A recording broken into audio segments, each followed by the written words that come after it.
Hi, hello everyone, this is Aegon of Astora, and welcome back to my blind playthrough of Elden Ring Shadow of the Erdtree. This is episode number 13 being recorded on Saturday, December the 14th, 2024. I hope you're all having a fantastic day whenever it is you find yourself watching this.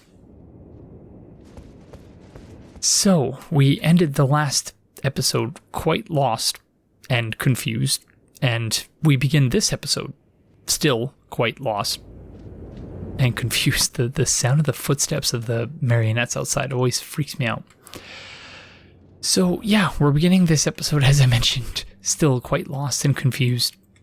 And I figured we would start this episode with an NPC roundup, followed by some more exploration, because we've still not found how the heck to get here first. We've still not figured out how to get here. We've still not figured out how to get here. So, we're clearly missing something quite obvious, but I don't know what it is. So, we're hopefully going to uncover that in this episode. So we're going to start with an NPC roundup, which means that I'm going to go talk to a bunch of NPCs and hope that some of them have some advice or guidance for us that can help move things forward, or anything new really. And it won't include me warping around talking to the NPCs, because it's just, wasted time in the episode and wasted time for me, in that I will have to edit together me just going from one place to have an NPC not say anything new and then say, okay, sorry, okay, well, on to the next one. So I'm just going to cut to whatever the next new thing is that happens, or given the last episode and a half, most likely to me just saying, I don't know where to go. So what do we do from here? And just endlessly questioning whether I still have the skills to be producing blind playthroughs for YouTube anymore. But yeah, NPC roundup, let's get started. I am stuck. First step to addressing a problem is admitting you have one. My issue is, we don't know where to go to unlock the rest of the, where is this lighthouse, honestly? So there's that. And there's also the fact that obviously we can't defeat Radon, which is here. So I figured what we would do is farm some Rune Arcs, because at the moment we have just one.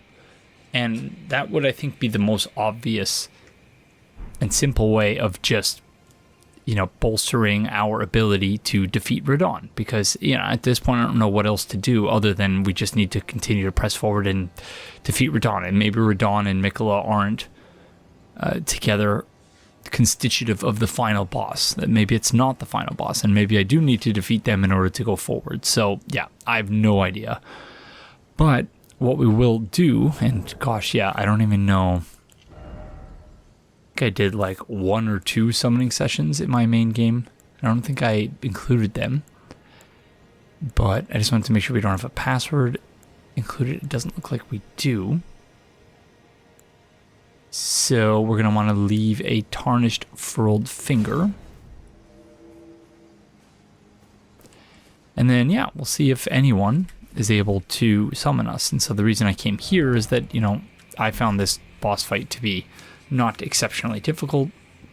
I also respect our builds. We go back to our combination of the Mulaney's Hand and Rivers of Blood.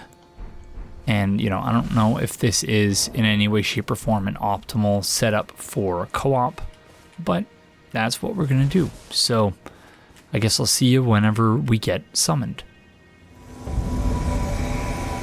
Oh dear.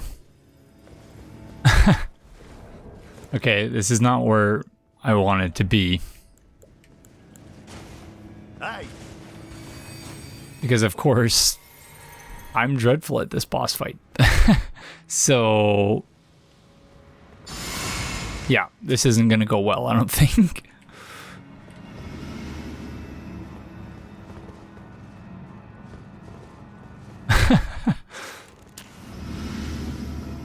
Yeah, so I wasn't getting summoned where I thought I was going to be summoned, so I sent a near and far summoning sign, and this is where we ended up.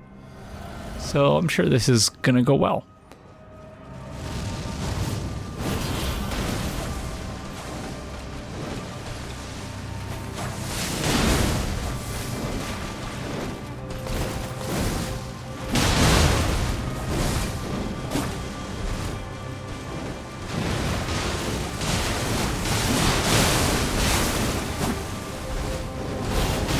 Yeah, oh my goodness, that did not last very long.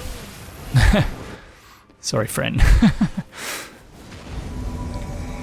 Alright, so I realized... Oh, someone being... Hey!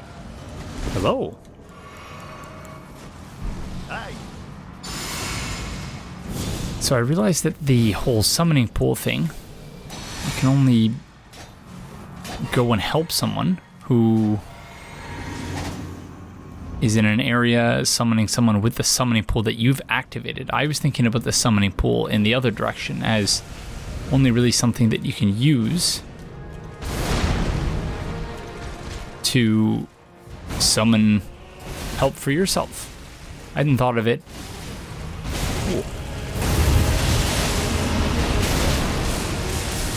As being something you would have to activate to help others.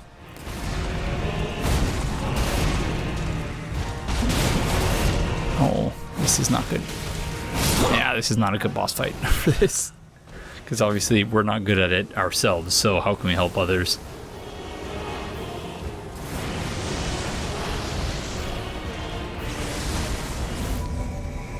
Okay, so I've disabled...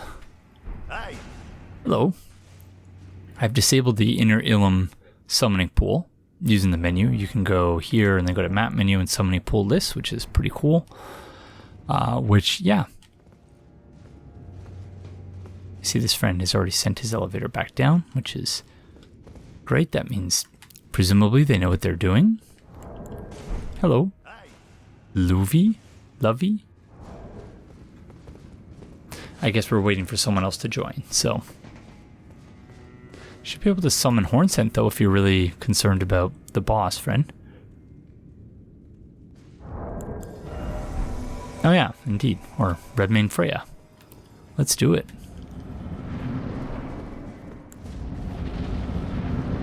Now, we should be able to handle this. Oh no, friend, don't... Oh my god, they got two-shotted. Oh no. Oh, friend. Alright. Hello, Darth Artorias. Hey! And Zotor. Let's do this, friends. Hopefully we can get one Rune Arc today.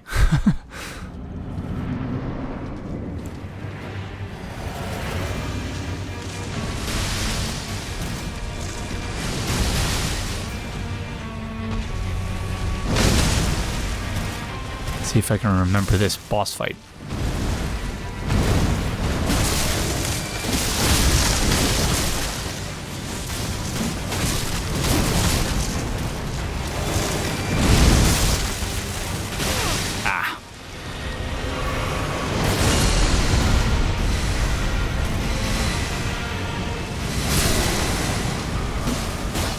Nicely done, friends. Just a couple more to go now.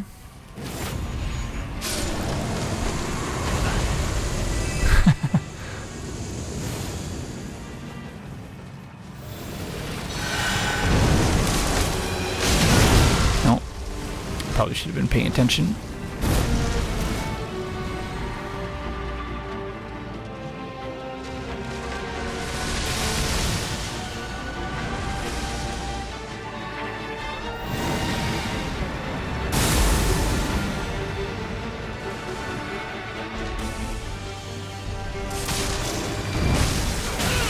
Oh, what the? Feels so long ago that I did this boss fight, and yet I'm pretty sure it was only like a month ago.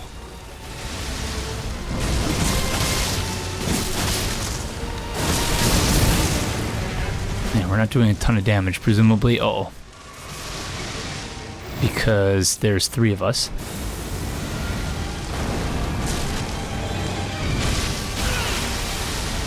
Uh-oh. Ooh. Yeah, it's so weird after spending the entire playthrough basically doing all the boss fights solo. Oh, dreadful stamina management on my part. Being in a position where you don't have the boss's undivided attention. It's quite strange.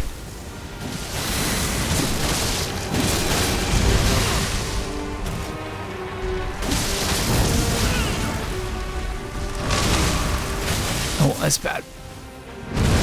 Oh, what the heck? That was laggy.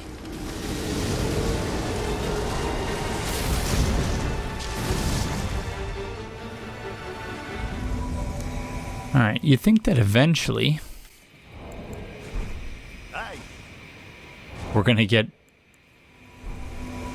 a situation where we can actually get a Rune Arc.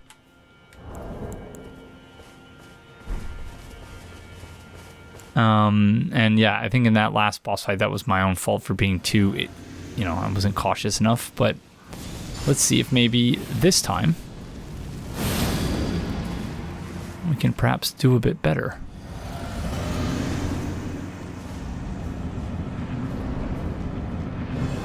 Because this is the boss I originally wanted to be summoned for.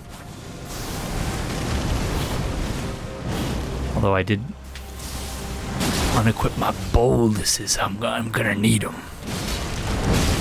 Oh, what is with my stamina management? Dreadful.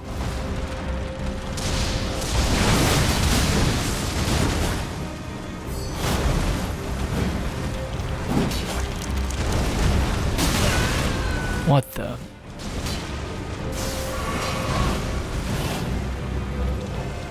Yeah, the boss's movements in multiplayer are a bit more stilted, presumably due to lag. Makes it a bit more difficult to respond properly.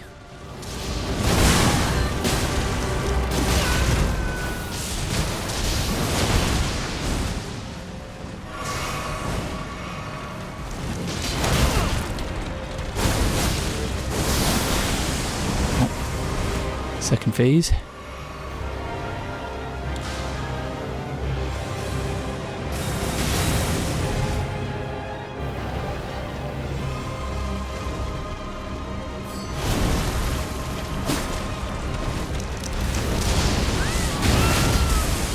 Heal up, friend.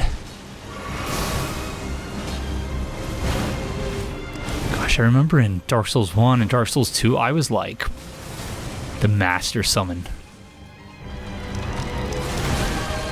People would summon me, I'd give them items, I would kick the boss's butt single-handedly. I used to be so good at this game, or this game, at being a summon in a Souls game, or Souls multiplayer, you might say. I think Dark Souls 2 was my peak. Though Dark Souls 1, I knew a lot of the tricks of the trade, so to speak.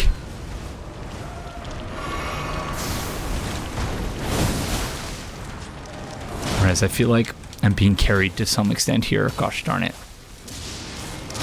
Oh no, that's bad. Oh, jeez. I gotta heal up. That's a cool attack. I don't think we actually got caught by that at any point when we were actually facing the boss. Oh, where'd they go? GG. We got our first Rune Arc.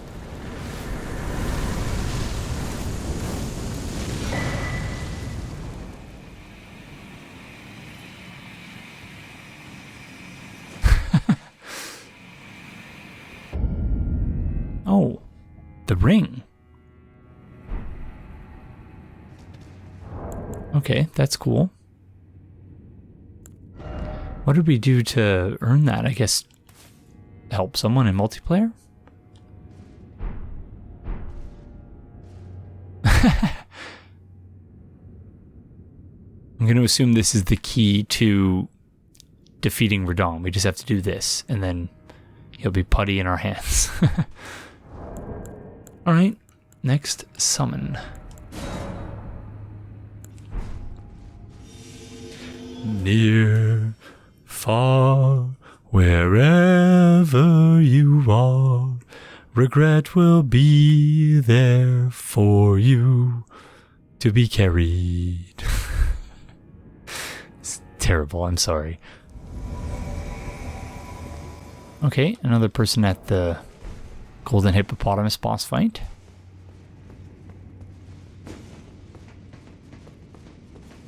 Good old Samuel.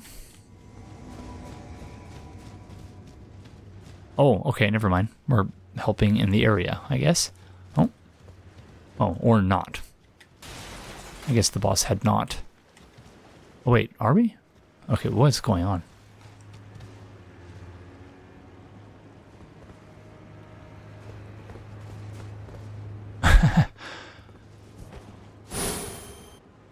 Oh. Okay, so that person summoned us in the wrong place, presumably. Hello, yes, no, Lord.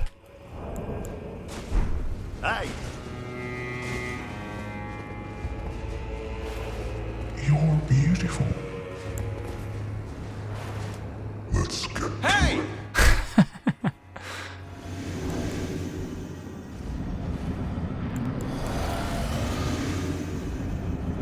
Oh, geez, Commander Gaius. Okay, here we go.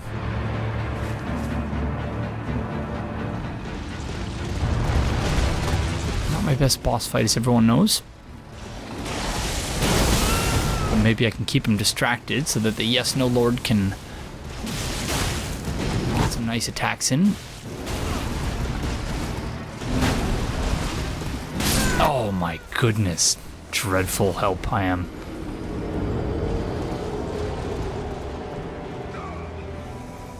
Hello, Claire. Hey! Hey! Stanky tank, okay. So, Divine Dancing Lion, I suppose? Indeed. Oh, that was silly of me.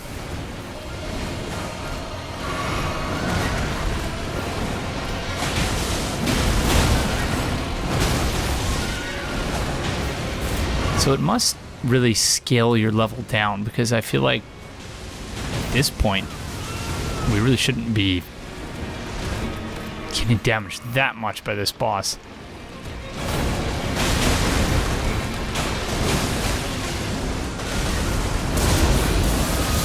Oh my goodness.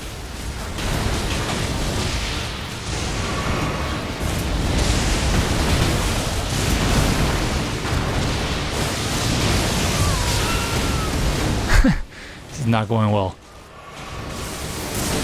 I'm sorry, Claire. You summon help, but...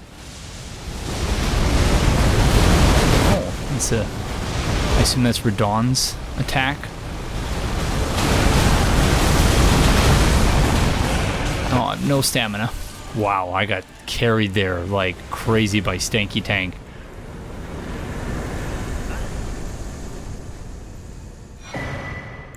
Well, thank you, Stanky Tank.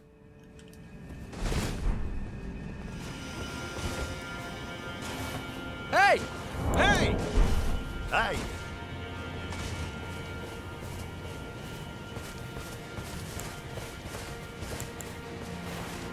Let's get to it. Let's get to it, friend. Lord of the Rings.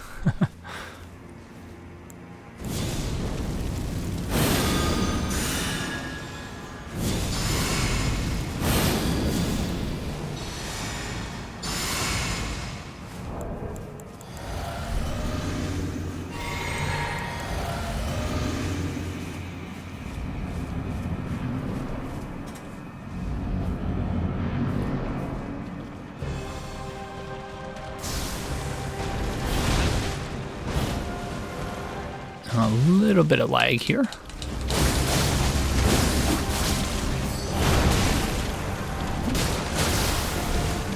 More than a little bit of lag, wow.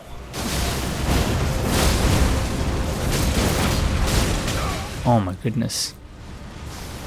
Dreadful lag on this one.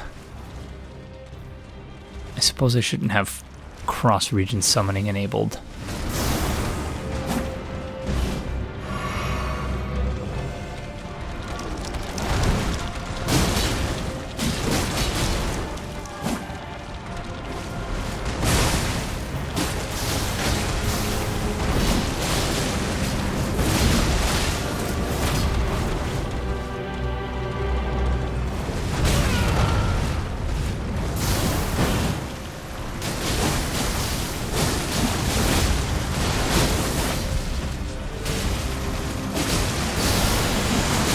Uh-oh. That's bad. Oh. Okay. Phase 2. Once again, gonna be at a bit of a disadvantage without our boluses, but I think we'll be okay.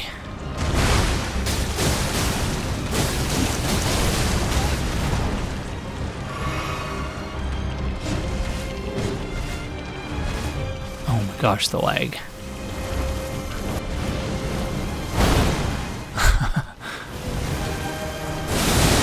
Oh, that's bad.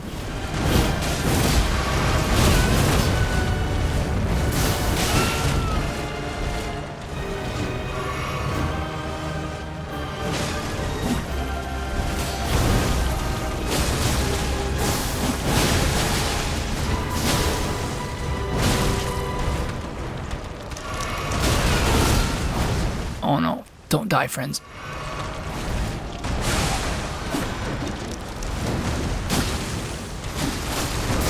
We're almost there. Oh. I don't know why I'm trying to drink when I don't have any flasks remaining.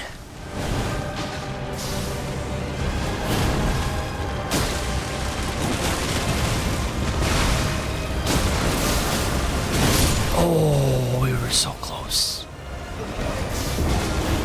The lag was too much on that one.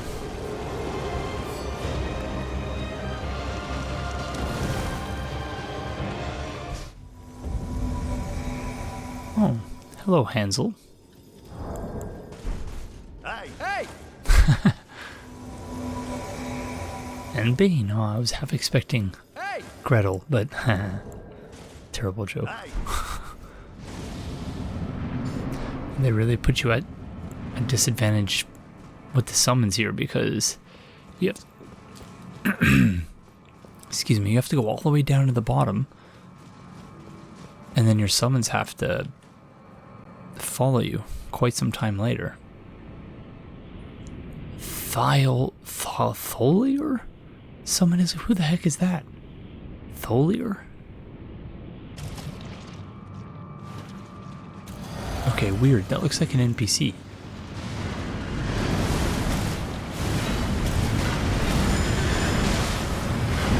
Never seen this friend though.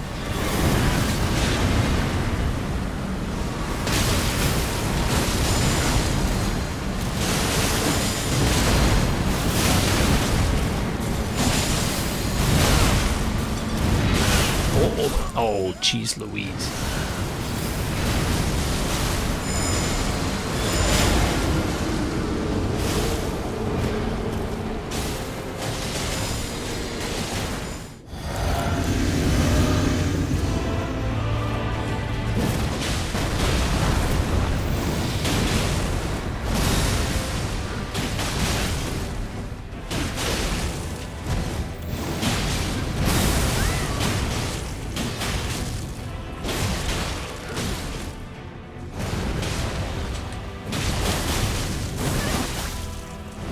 Careful, friend.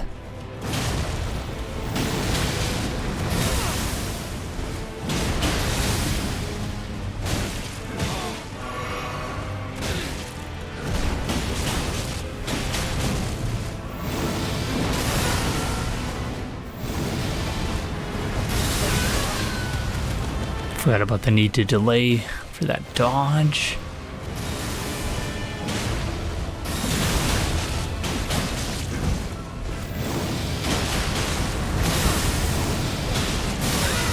Ouch.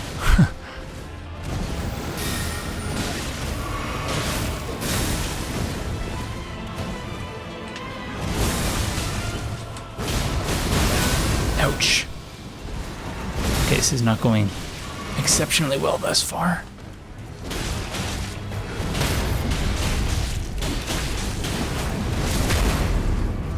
Can you proc bleed on Radagon? I actually don't know.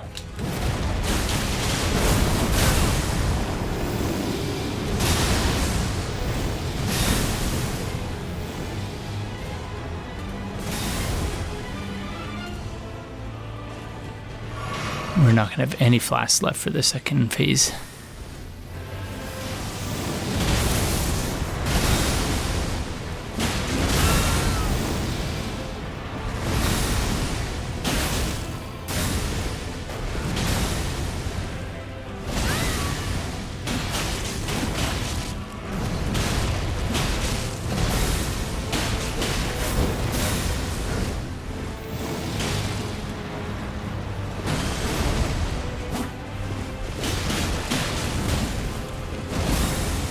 did it even hit us there?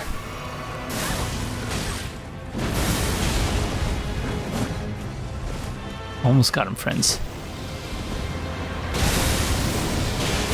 Oh, what the heck? Yeah, I feel like there's some weird lag with the co-op, because on a couple of occasions now, I've been trying to dodge and it just hasn't worked, and I don't really understand why.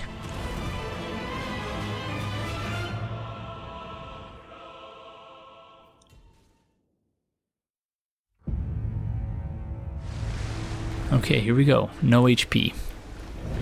Or no flash, I should say. So I don't know how this is gonna work.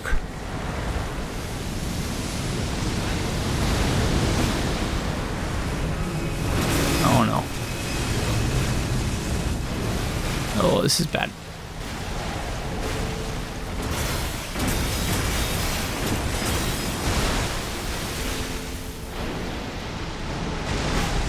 Lag. I forgot how much I love the music for this boss fight. Wonderful stuff. Ouch. Okay, this is bad. We need some HP regen.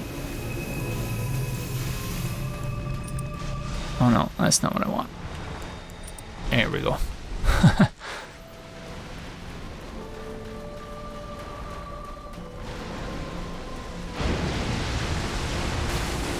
It's all up to you, Hans.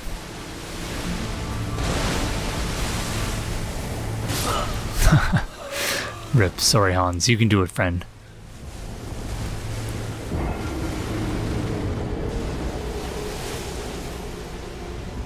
Alright, Guardian Wyvern 14.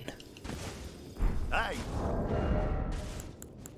Okay, I think we need a bit more staying power here, and also we've really been struggling with our stamina management, so maybe it's more important for us to have this one here that increases our max stamina. Hey. Hey. Oh, we got Sekiro and Guardian Wyvern 14.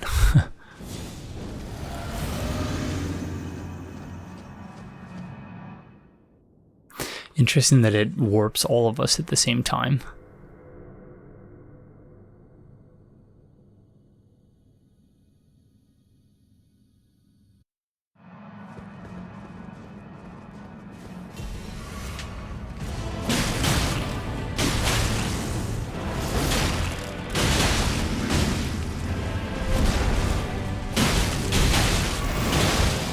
Watch out, Sekiro.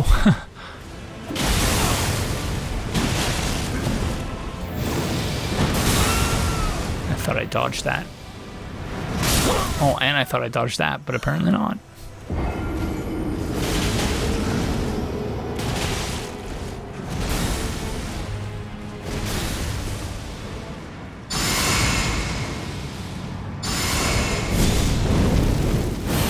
Everyone with these buffs, everyone knowing what they're doing in this game, and then there's me, and I'm just like, I'll just use my flask, I don't know anything else.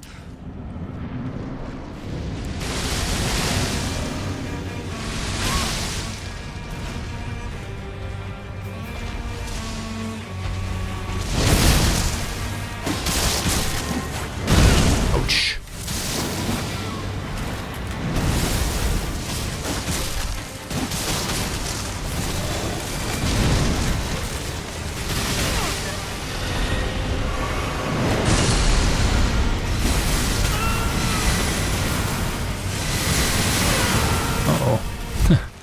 Again, I don't know that I'm actually helping any of these people. I feel like I'm just getting carried in a way that is not at all helpful.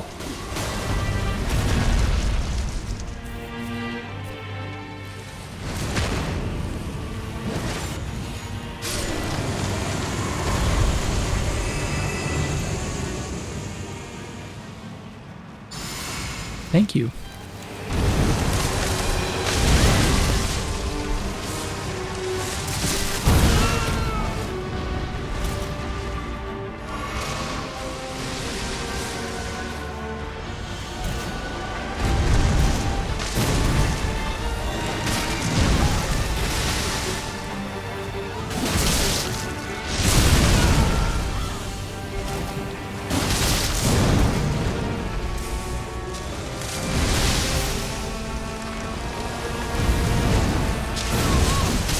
feminine voice is so, like, pronounced.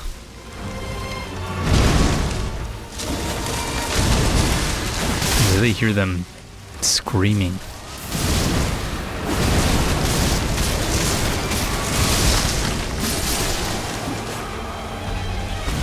Yeah, we're definitely being carried here. Last one.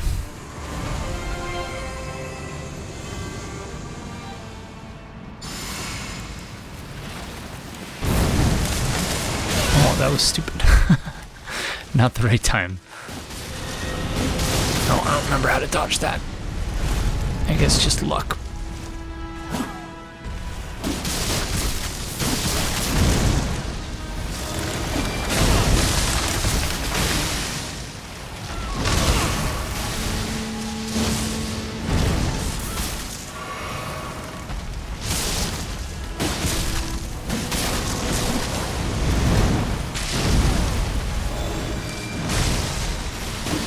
Almost there, friends.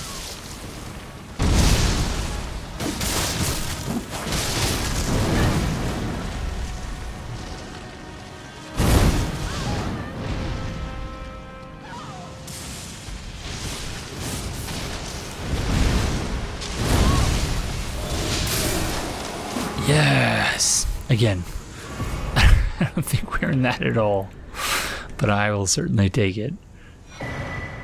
Oh, look at that near simultaneous upper ring, whatever it's called.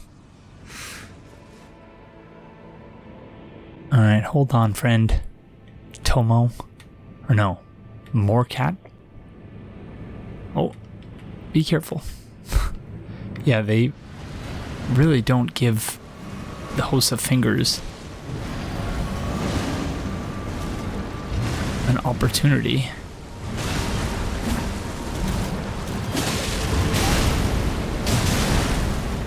I guess their perspective would be, whoa, you're lucky we let you summon it all for this boss fight. Ouch. Okay, we gotta heal now. Oh no, what am I? I'm using the wrong flask. What am I doing? Apologies, it's first thing in the morning.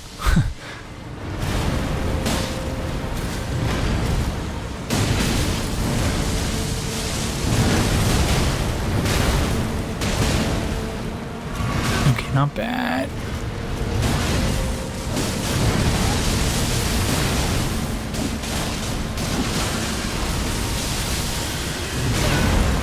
don't know why I was healing there. Wow, the spells in this are quite... Moorcat seems to have an amazing build. Again, I was carried there, I think. Thanks, friend. Thanks for the free Rune Arc, essentially. And the free level up. I appreciate it.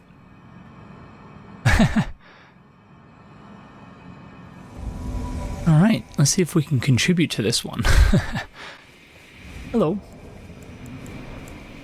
Oh, okay, let's just get to it then.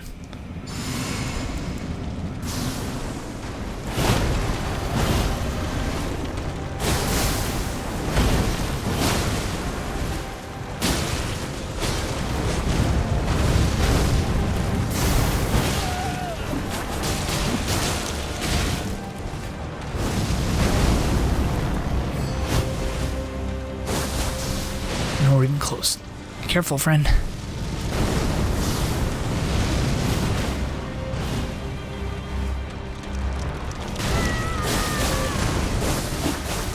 Heal up, friend. Oh.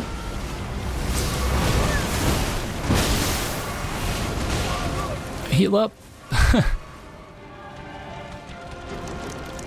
Oh, I should have taken my own advice. Oh, I should have taken my own advice. Gosh darn it.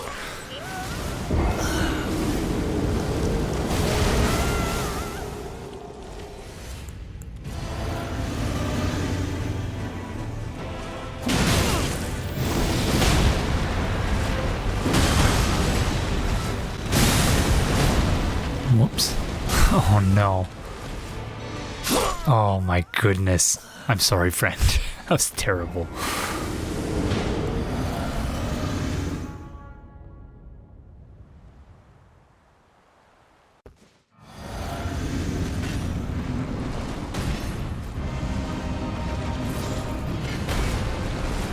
Oh, this was a fun boss fight.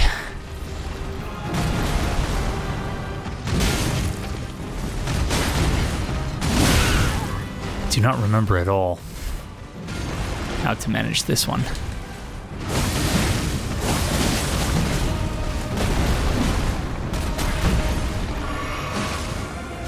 Ouch.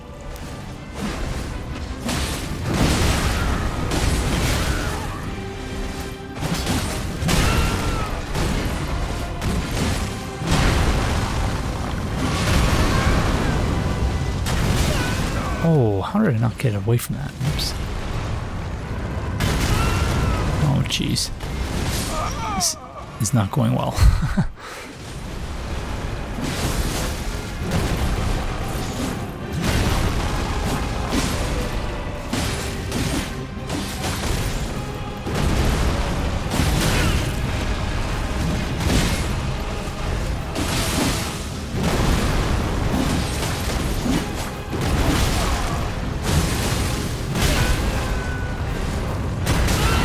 Ouch.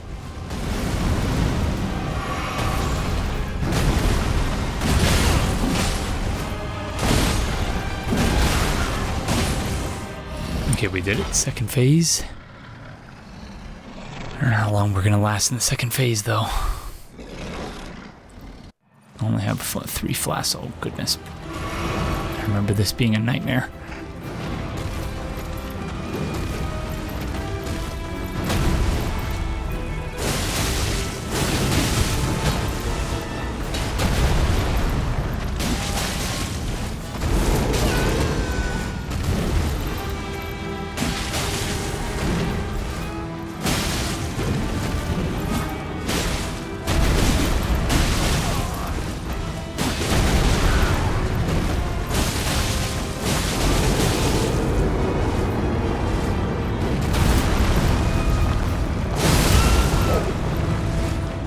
Okay, almost there.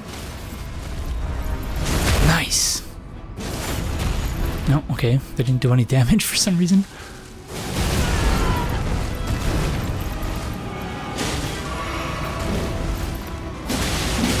Nicely done, friend. Okay, that's the first time I feel like I've actually contributed. So, that feels good. Nicely done.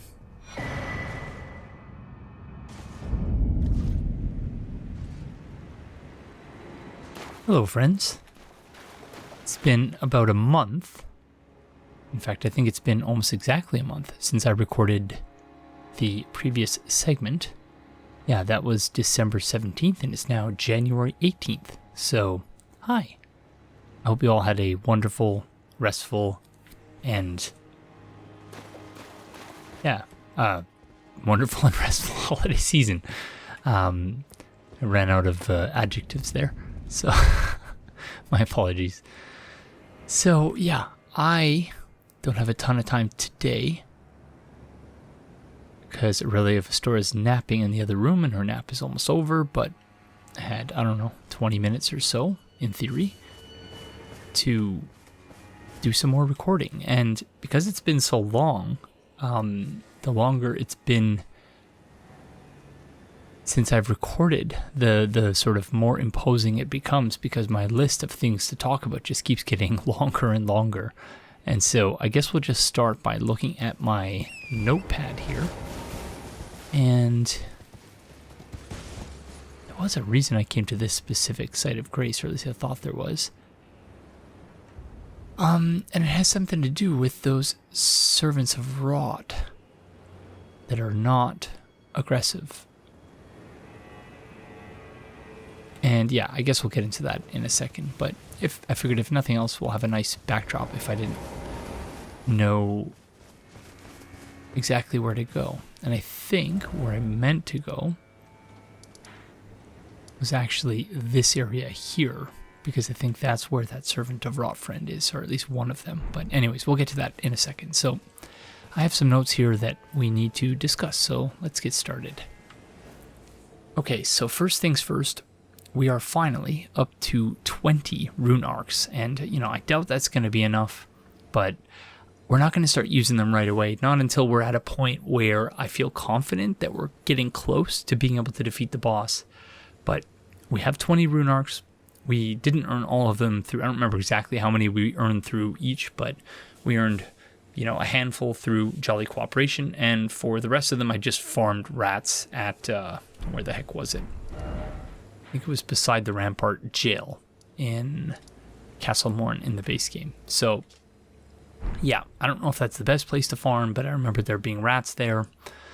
And I basically respec'd my build, pumped everything into Arcane, and we've since respec'd back.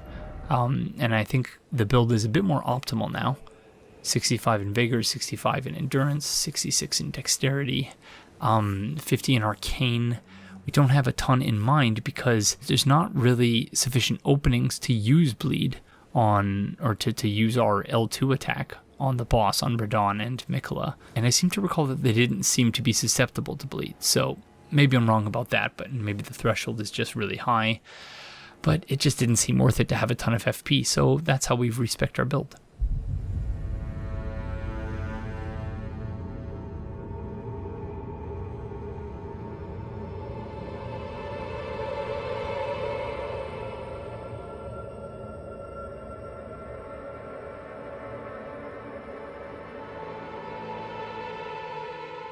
So I've started releasing the episodes to the series, so we're at that point now. And yeah, it's, I'm laughing because, I spent so much time in this playthrough just agonizing over this Erdtree fragment thing and thinking, oh my gosh, people are going to be so annoyed at me for burning this Erdtree fragments. Everyone's going to be like, wow, I can't believe it. You're such a noob for doing that.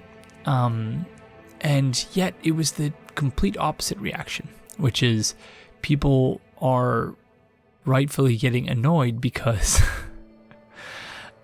because I was complaining so much about having to burn the Erdtree fragments and about the difficulty associated with the DLC, and people were imploring me, again, very fairly and reasonably, to use the Erdtree fragments because that's the system the game has put in place in order to allow you to use whatever build you can to play the DLC. And let me be clear about something.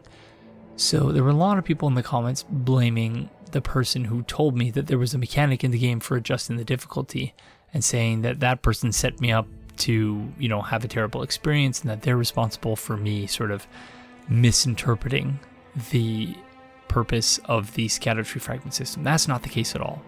This person gave very little information, and my interpretation of the Erdtree fragment system is totally independent from what that person told me. Regardless of whether I had been warned about that in advance or not, I still would have agonized about burning Erdtree fragments. And the reason for that is rather simple, and that is, up until now, there has never, in a FromSoft game, been a DLC. Unless I'm missing something, I can't think of any other examples. The closest thing I can think of, which I mentioned earlier in this playthrough, or at least I ought to have mentioned, were the giant souls that you could use to fight King Vendrick. That is, in my mind, the closest thing to the Erdtree fragment system, unless I'm totally just blanking about something. Other people raise examples like Estus shards and things like that for powering up your Estus, but that's an item that you use for healing. That's not for tweaking damage numbers. In my mind, that's totally different.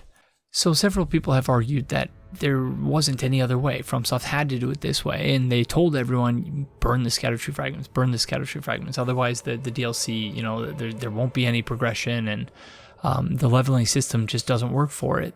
I get that to a degree, in part because of the particular soft caps and hard caps that they put on the leveling system. But at the same time, again, I'll reiterate that there have been several Souls games that had DLC with no such system, and those worked fine. Dark Souls 1, Artorias of the Abyss DLC, Dark Souls 2, the Three Crowns DLCs, Dark Souls 3 had Ashes of Ariandel and the Ring City, and those were, at least to some degree, some of those anyway, were really notorious for their difficulty. But they were fine. and they didn't require some additional mechanic. And so again, I'm not trying to absolve myself of the stupidity of this playthrough and of having spent all of that time agonizing over something that I should have just done and just got on with it, because for some people it seems to have impacted the viewing experience, and I apologize for that. But I just want to be clear that it has nothing to do with the person who said your level doesn't really matter because there's a mechanic in the DLC that ensures your level doesn't matter. And they were right. But the interpretation of what that means and its significance in the context of this game when compared to previous FromSoft Souls games, that was entirely my own analysis, and correctly or otherwise, I have been very critical of the system. That's all on me. So if you're going to be upset about it, be upset at me. Don't be upset at the person who informed me about the mechanic before I started playing the game. I don't think it would have made any difference. I think my feelings about it would have been exactly the same. And there's no way for me to say that for sure, but I'm reasonably certain that I still would have felt the exact same way regardless. And I'm reasonably certain, if you've watched any of my blind playthroughs in the past, I'm reasonably certain I would have agonized about it one way or the other, because that's what I do. I agonize about things. It's, part and parcel of being someone who used to be an academic, or at least used to be in academia, and I still consider myself an academic to some degree, and someone who has as much anxiety as I do. And so when you're doing something like this, you're going to feel anxious about things, whether it's reasonable or rational or not. Anxiety is not a rational thing. And I've always feel anxious when recording things for this YouTube channel. And that's just, just being straight up about that. That's just kind of who I am and what I deal with. So anyways, yeah, I'm rambling now. But I understand the Scatter Tree Fragment system now. I understand that I should have been just burning them as I got them all along. I understand that we're supposed to see them as being very similar to, the Estus shards and things like that or the in this game, the seeds that you use to power up your flask. But I think there's a qualitative difference between powering up an item that you use for healing and burning a thing at a site of grace in order to tweak the amount of damage you deal and the amount of damage that you can absorb from enemies. So I don't necessarily agree with the mechanic, but at least I understand it now. And so I just wanted to apologize to everyone, and also to be clear that the person who told me about this mechanic is not to blame for your frustration. I am to blame solely for your frustration. So, yeah. As Mesmer the Impaler once said, "Direct thy maledictions, thine ire, and thy grief towards me alone."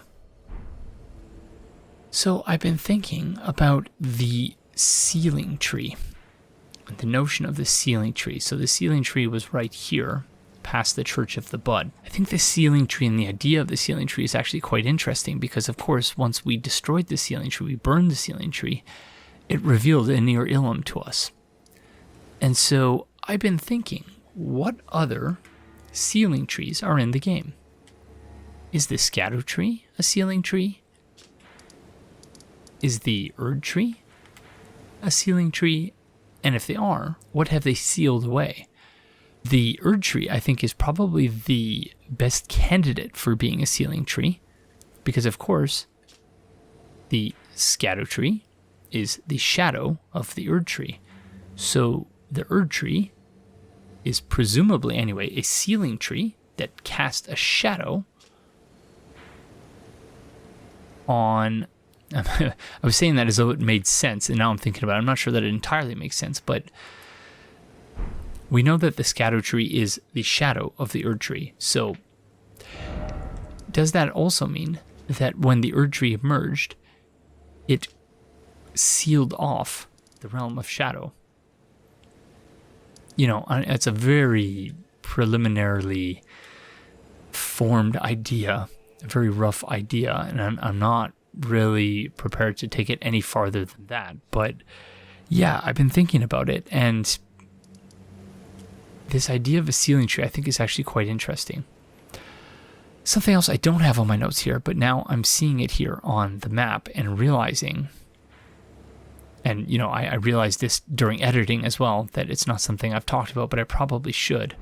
I spent a ton of time slagging this map off.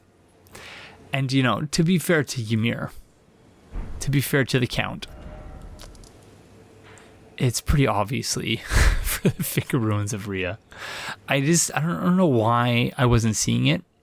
And you look at it in hindsight, you can see that the features on the map are definitely meant to correspond to the stone coffins. But for whatever reason, I just could not see it when looking at that map. And so, yeah, this is me eating crow and saying, I'm sorry, Count Ymir. I can see it now. I just, for whatever reason, I was slagging off his cartography skills, his everything, essentially. But I see it now, and I apologize. So, yeah, there's this one. And so this one is clearly for the second one. So I'm wondering, does this show any details that we do not see in the first one? It does not appear to. And I still have no earthly idea how we get up here.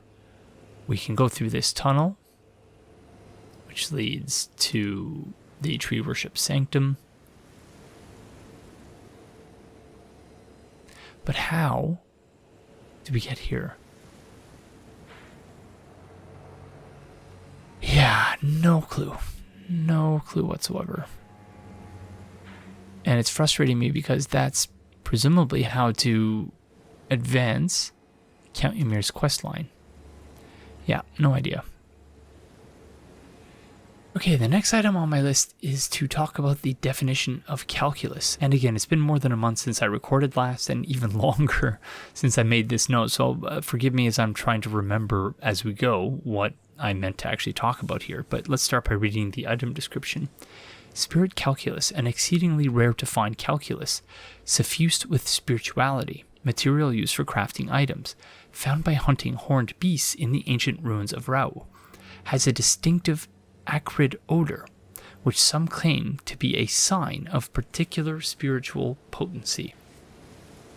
So calculus is, of course, a branch of mathematics, and it's a particular, so that's the first definition. Second definition, a particular method of or system of calculation or reasoning. And the third definition, which I think is the one we're looking for, which is a concretion of minerals formed within the body, especially in the kidney or gallbladder. And so since it's a spirit calculus, it would seem that this is a concretion that is like a clump. Let's look what concretion is supposed to mean. Concretion is a hard solid mass formed by the local accumulation of matter, especially within the body or within a mass of sediment. So in other words, this is a sort of mass of spirituality that you find by hunting horned beasts. So in other words, these horned beasts are spiritually potent. They have, this is a clump of their spirituality. I don't really have all that much to offer other than that, other than when I was editing and the term calculus came up, I thought, like, isn't there another meaning of that term that, I was thinking about the mathematical, the branch of mathematics, but I think this is a really interesting idea, a concretion of spirituality. So yeah, cool stuff. Okay, so for the next item on my list, we have to go to the small private altar.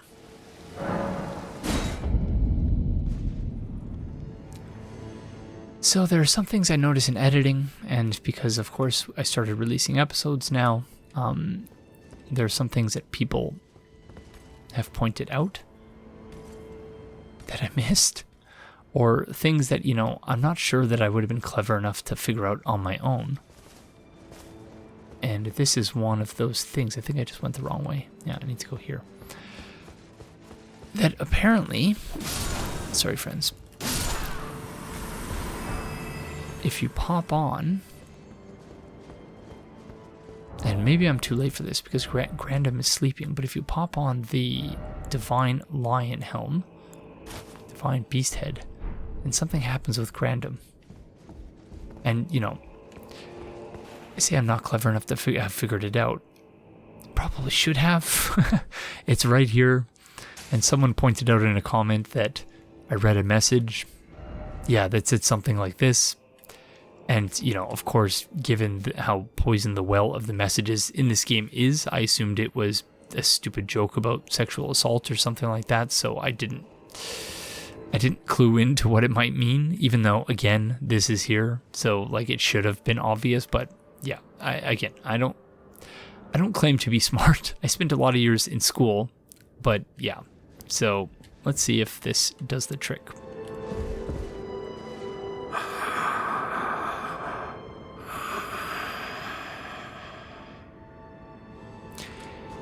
Yeah, unfortunately, it looks like we're too late, if that is, in fact, what we're supposed to be doing. Because of the state of the world, presumably Grandam is already in a state of cataton. You know, he's in a catatonic state or something. He or she, I don't remember whether there was an explicit gender associated with the character, but yeah, so that's unfortunate. I'm sorry to everyone who may have been looking forward to seeing how I react to Grandam and their dialogue, but yeah, let me know in the comment section if there is something I'm missing, and if, you know, it is something that I can actually go back to, despite the current state of the world. And I don't suspect that it is, but yeah, just let me know one way or the other. And I apologize for missing that. Okay, for the next item on my list, this one is a little bit embarrassing in that there were comments pointing this out, but this is something I noticed first in editing when coming across multiple servants of rot, the white ones. So there are two different types of servants of rot in the DLC. There are the ones that are red and covered in blood, and yeah, that are very aggressive as they were in the main game. But then there are white servants of rot, which we noticed on multiple occasions in this playthrough are not aggressive. But for one reason or another, we didn't realize that you can talk to these friends. And I say I noticed in editing because we walked around one of them and there was a talk dialogue option, or a talk dialogue box that popped up on the screen, and I just didn't notice it. And my only explanation for that is that, and you know, I call it bias against the Kindred of Rot friends, bias against, you know, insects for whatever reason, that I just looked at them and I couldn't imagine in my wildest dreams one of those friends being an NPC. And it just, yeah, I guess it goes to show that you really need to hold on to your imagination when playing a game like this, because it's just, for whatever reason, it just was beyond the realm of possibility in my mind to such a degree that I did not see the dialogue option. And maybe I wasn't looking at the screen at that moment or something. I don't know what the heck was going on at that particular moment in time, because it was many months ago, but or the multiple occasions, because I think it was more than once. But yeah, and you know, I thought about like, okay, where the heck were they, so that we could go back and chat with them. But at the moment, honestly, I just can't remember where they were, because we've seen multiple of them, I'm pretty sure. So yeah, right now we're probably just gonna leave it, but that is something that we're going to have to keep in mind. And so the reason we're here is that while I was waiting for people to summon me here, I noticed something. So there was obviously this developer message, which I still don't understand. Have mercy for the spirited away shamans. But then there are some player messages here, gesturing ahead.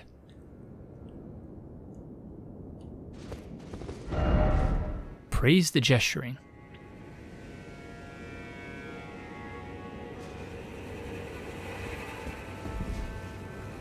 And then it occurred to me, we have this gesture. And this is where I start to question my own abilities and my own sort of perceptiveness in this game. Or, you know, maybe I'm being unfair to myself, but I don't see how in the world I would have got this, understood that this is what I needed to do, were it not for the online mechanics. Like, did anyone just figure this out on their own? Thanks for the rating, friends. And yeah, let's give these kind folks a rating here. Because, yeah, well, I don't know. I'm getting ahead of myself. Maybe this doesn't actually do anything. Maybe they're all trolling. It's some in-joke in the community. But let's see.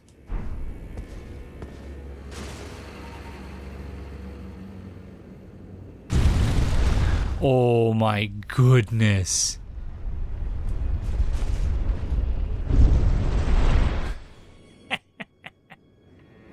Again, how? How are you supposed to know these things? Again, yeah, I'm just extraordinarily underskilled in terms of my perception. Didn't expect door.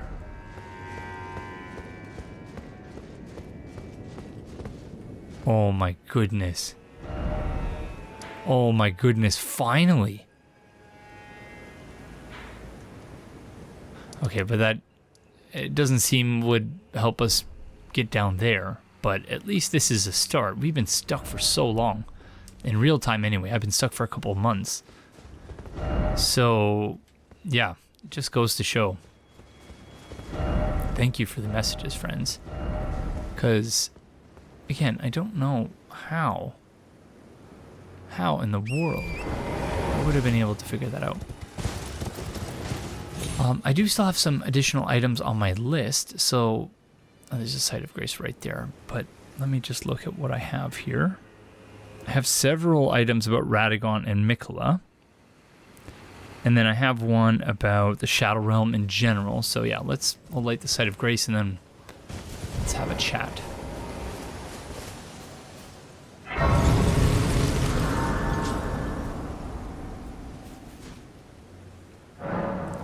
Hinterland. Okay, let's look that up. Hinter is a German word that translates to behind in English. It can be used as a preposition or an adjective. So, this is the behind land. So, behind the Shadowkeep, presumably? Okay, yeah, my plan has been a bit thrown off by this now. Because I thought it was going to be something like, you know, you got an item or something. I didn't realize, but yeah, I guess it makes sense now when you look at it on the map.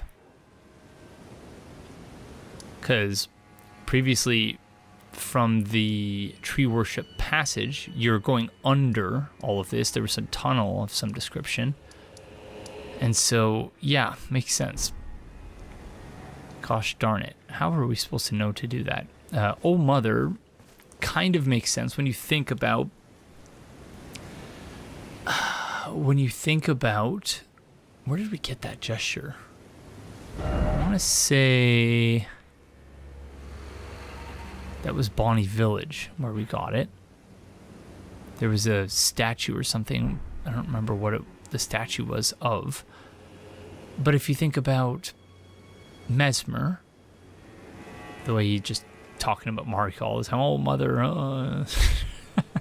sorry, I don't remember the exact dialogue at the moment, but yeah, I'm gonna have to think about that and how that makes sense and whether that makes sense. I'm not sure that it actually does.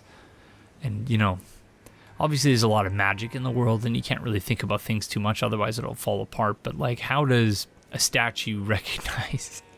It's got some form of like gesture recognition software embedded in it. I'm not sure how that's supposed to work, but for the last item on my list, and I'm about to wade into controversial waters here, but this is something I've wanted to talk about for a while, and so here we are. This item relates to the Shadow Realm as being the subject not just of imperialism and colonialism, but also military occupation and dehumanization. If you'd like to learn more about the topics discussed in this segment, please see the video description, where I've provided a number of relevant links, including a playlist in which I've compiled a number of relevant YouTube videos. So check that out if you'd like to learn more, especially if you're taken aback by what I'm about to say.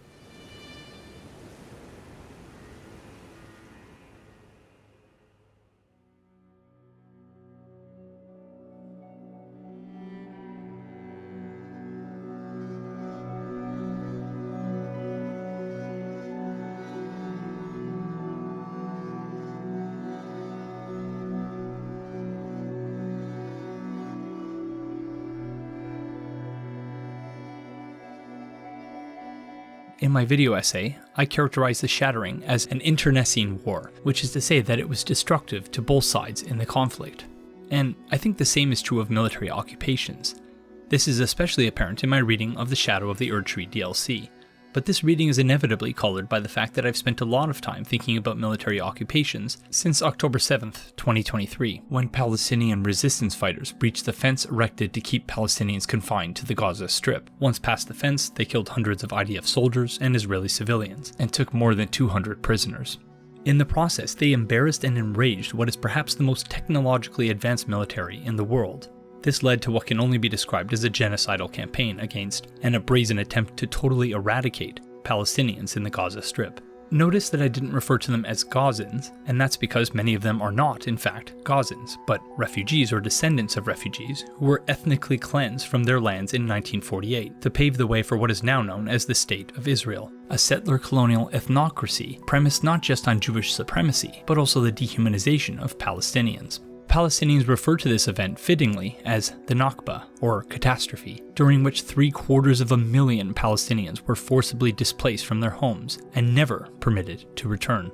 The Nakba was facilitated not just by Israel's British imperial benefactors, but also by the United Nations, whose 1947 partition plan divided Palestine into an Arab state and a Jewish state. This created a refugee crisis and destabilized the region, leading inevitably to military conflict with the neighboring Arab states. Following the War of 1967, which Israel won decisively, the map of the region looked like this, with the Israeli military occupying lands that stretched far beyond the boundaries established by the United Nations 20 years prior, including Gaza, the West Bank, and East Jerusalem. At this point, Israel could have withdrawn their forces and allowed the Palestinians to establish their own state, but that option was never seriously considered. Alternatively, Israel could have granted citizenship and political rights to the Palestinians living there. However, Israel is an ethnocratic state, and to grant citizenship and political rights to so many Palestinians would have undermined the fundamental principle on which the state was founded, that is, Jewish supremacy. So, in the interest of maintaining a Jewish demographic majority, and by extension, Jewish domination over Palestine, Israel opted instead to subject Palestinians to a brutal, intrusive, all-encompassing military occupation that has persisted to our day. But what does that mean in concrete terms? Palestinians in the occupied West Bank are subject not to civilian law, but military law.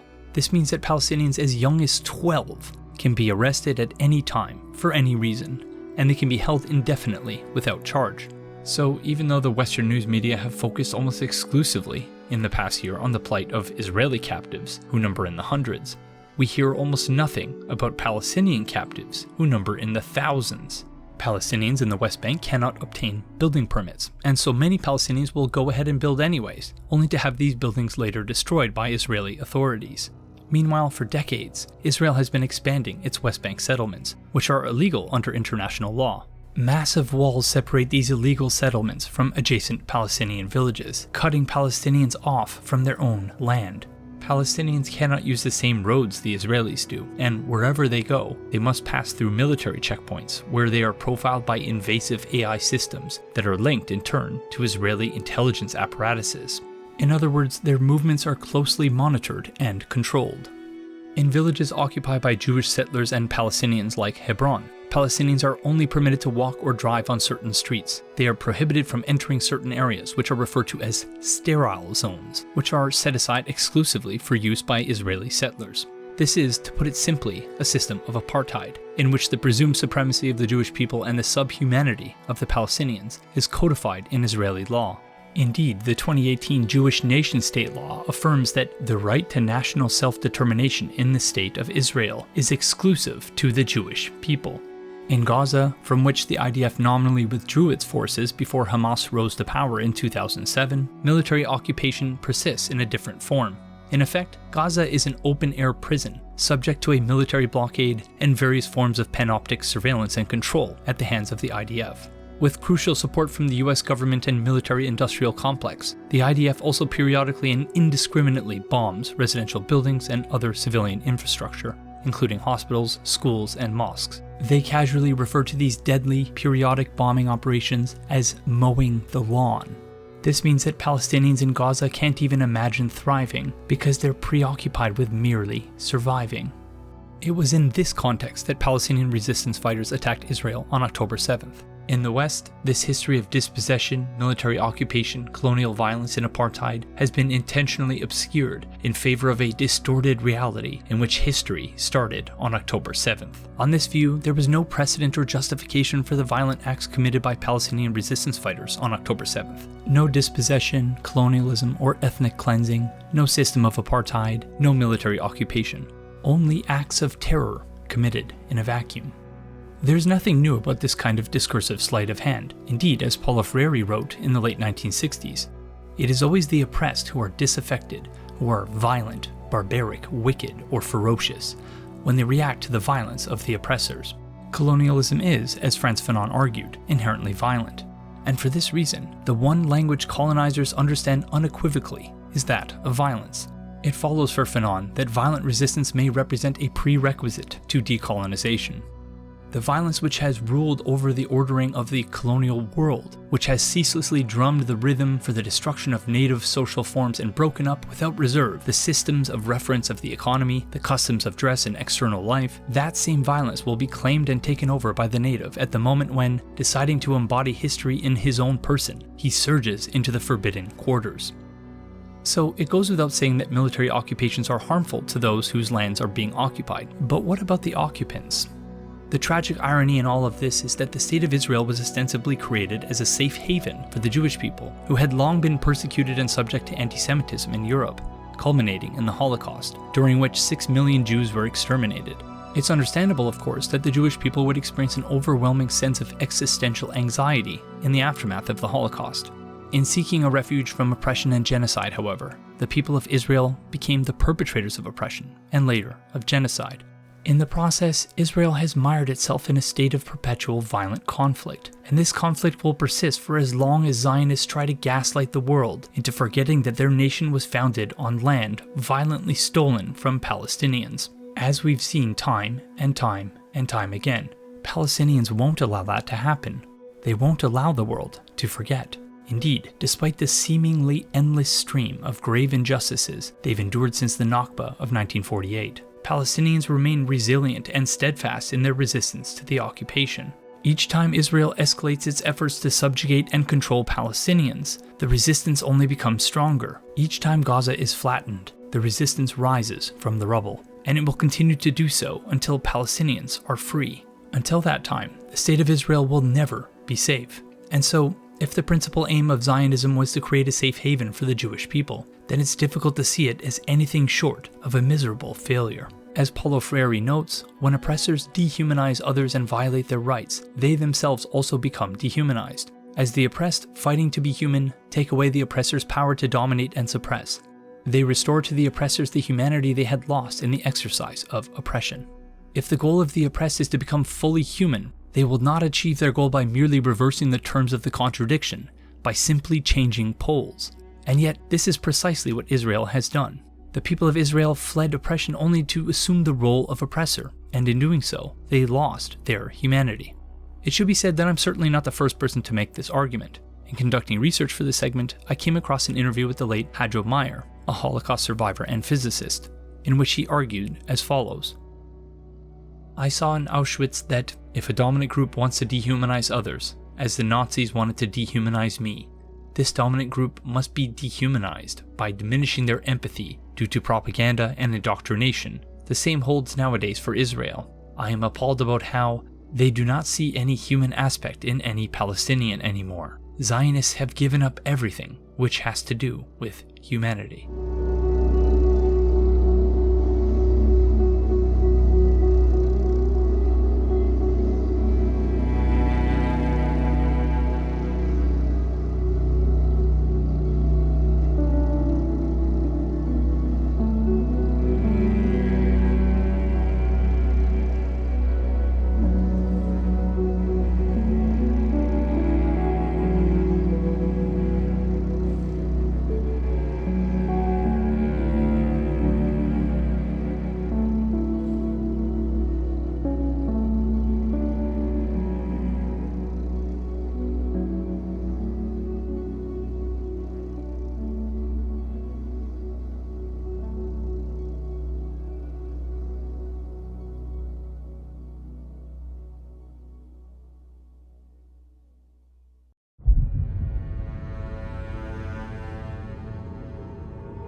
So how does all of this relate to Elden Ring and the Shadow of the Erdtree DLC? It should perhaps go without saying that there are still many things I don't yet understand about the Realm of Shadow and its history, and so a more fulsome accounting of the parallels will have to wait until after we've completed the DLC. I do have a few preliminary thoughts, however, so let's briefly discuss before we conclude this segment. First, as we learned in the story trailer and through various item descriptions, Queen Marika sent Mesmer to the Realm of Shadow to subject its inhabitants to the tyranny of Mesmer's flame by engaging in a purge without grace or honor. Or, as the item description for Mesmer's armor puts it, on his mother's wishes, Mesmer made himself a symbol of fear, undertaking the cleansing crusade she desired. It would seem, in other words, that Marika was intent on ethnically cleansing the Realm of Shadow of its indigenous inhabitants, the Hornsent. To that end, she dispatched to the Realm of Shadow Mesmer, who, like many of his siblings, was desperate to be accepted by her. However, just as the Palestinians survived the Nakba of 1948, the Hornsent persisted in the Realm of Shadow following Mesmer's cleansing crusade. And so, what started as a cleansing crusade eventually became a military occupation. At first, this occupation might have been temporary, as evidenced by the military encampments we find in the Gravesite Plain and Scadu Altis, but the Shadowkeep appears to have been built to provide long-term accommodations for Mesmer and his army, suggesting that the occupation became permanent at some point. By the time the player character enters the fray, it's clear that the Realm of Shadow has been utterly devastated by the occupation. This is true not just of the land itself, but also of its inhabitants. Indeed, the vast majority of Hornsent were burned alive or otherwise purged from the Realm of Shadow, and those we're able to speak with are openly and understandably hostile to us, or they're consumed by a desire for vengeance. So, as in the first half of this segment, it's clear that this occupation has been extremely harmful for the indigenous inhabitants of the Realm of Shadow. But what about the occupants? Let's start with the rank-and-file soldiers. Early in this playthrough, I expressed confusion about the item description for the common soldier armor set, which reads, cloth armor of the rank-and-file soldiers of Mesmer's army. A pitch-dark soot clings to it, much like the inner faces of the men who wore them.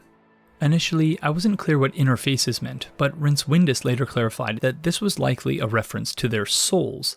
In other words, their souls are stained with soot. Soot is, of course, a black powdery or flaky substance produced by the incomplete burning of organic matter. So the souls of these common soldiers have been tainted by their participation in Mesmer's cleansing crusade, during which the Realm of Shadow and its inhabitants were set ablaze.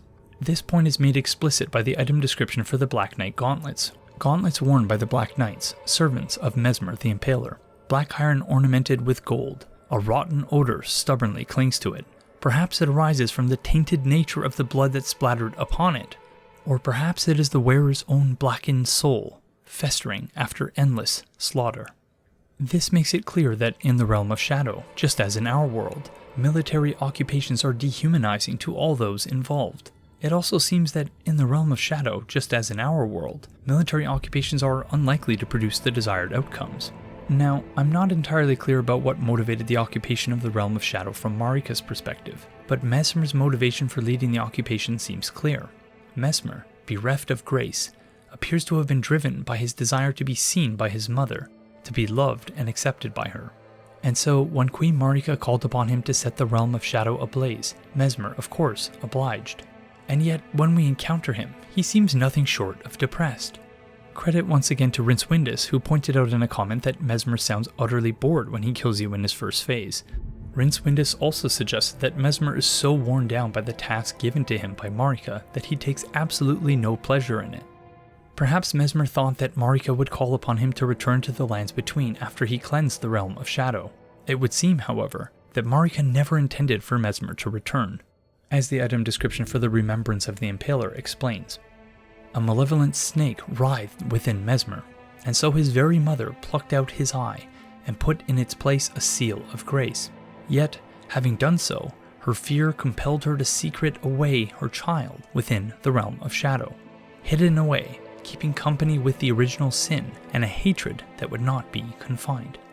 And so it was that Mesmer and his army were fated to permanently occupy the Realm of Shadow, where their blackened souls are doomed to fester after endless slaughter.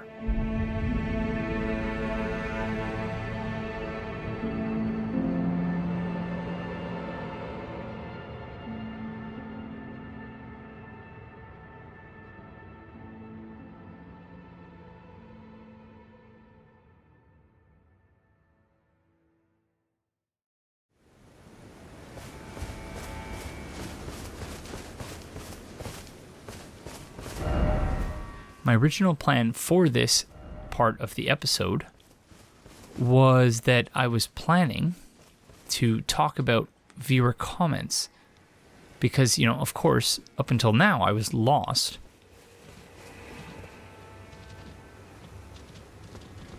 This boar scared me. Up until now I was completely lost. I didn't know where the heck we were going. There's a gosh darn it, bear up there. And so I was planning on discussing some viewer comments. And then, you know, doing some training in advance of fighting Radagon and Miquella. I did not anticipate, and, you know, our build has been sort of respect solely for the Radagon and Miquella fight. Oh, I don't have my HUD on. Uh-oh. Sorry, bear friend.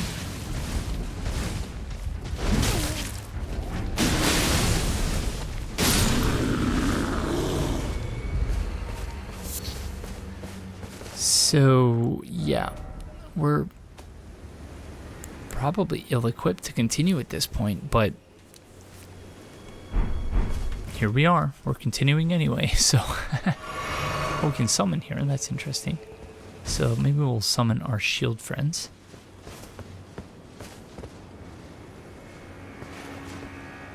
Yeah, this was so totally unexpected that we'd wind up in a situation where we can actually finally proceed to a new area. That I'm not at all prepared for this.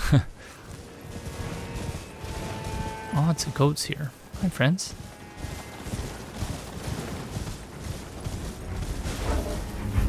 Who's aggroed onto us? One of the goats?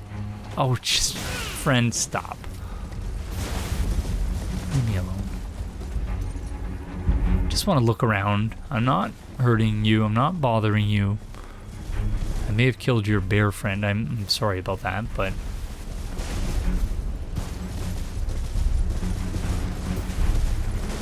this place is quite beautiful.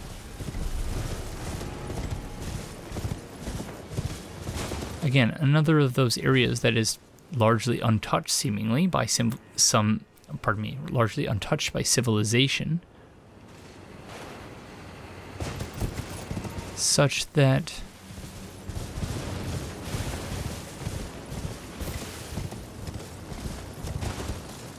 everything is doing well, everything is thriving, because it's untouched by humans.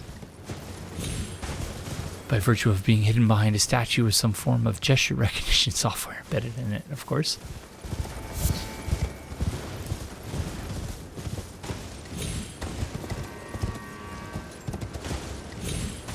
Okay, well, while we're exploring, hold on, why don't I look at my list of items related to Radagon and Miquella. So, godhood as a prison. So, when we spoke with Saint Trina, she, of course, warned us about Miquella and about Miquella ascending to godhood, and essentially pointed out that, framed it as such that we should be trying to free Old Codger ahead. That we should be aiming to free Miquella. That godhood is a prison. And that's more or less in keeping with, and you know, I said over the course of this the playthrough we would discuss the extent to which the themes we identified in the video essay are actually present in the DLC, or whether, you know, in many cases the things we talked about, to reassess the validity of those things. Because in many cases,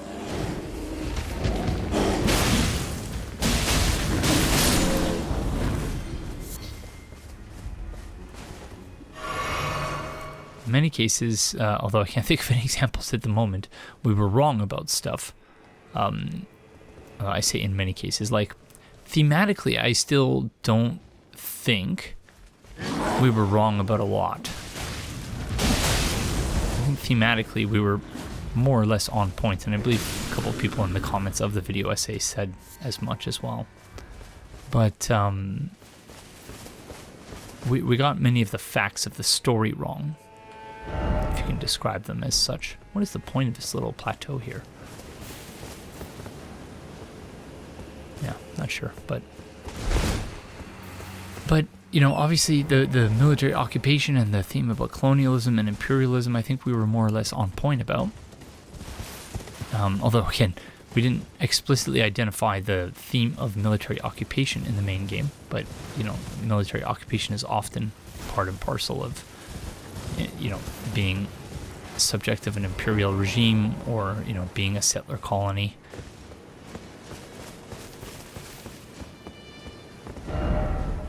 Beautiful.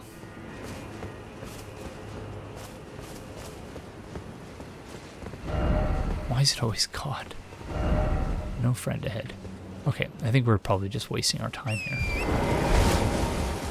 But, yeah, I think the point we made about Marika eventually realizing that godhood is a prison, that godhood is not, in fact, a gift, it's something horrible, that is not pleasant, and it's not something, it's not a gift, in other words.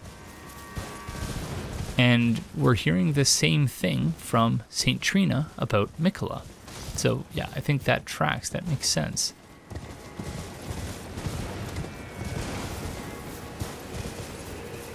Okay, so I guess the point of this little outcrop over here is to get us to go across this bridge. Which is where?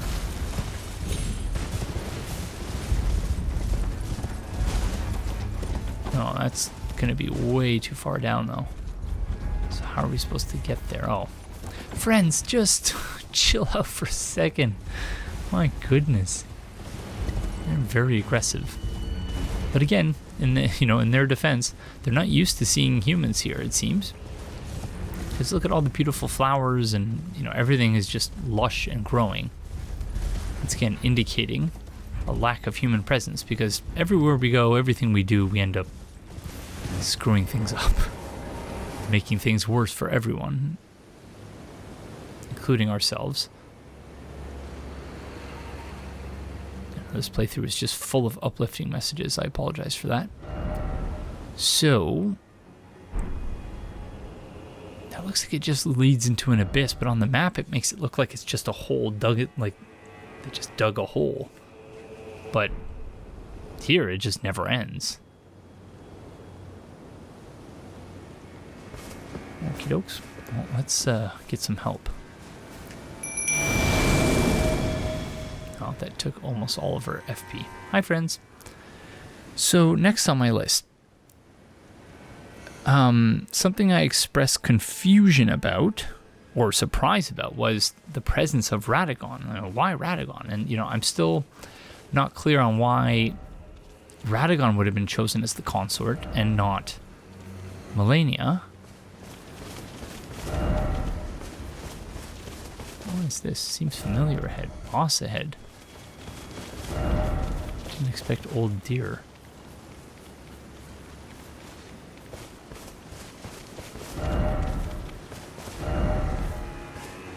I'm confused.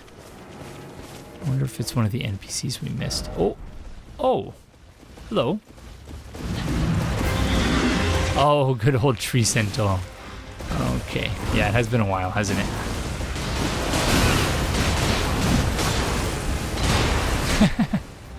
Okay, I wasn't intending to have these friends for this fight, but I suppose it works. It makes sense. Wow, get absolutely obliterated.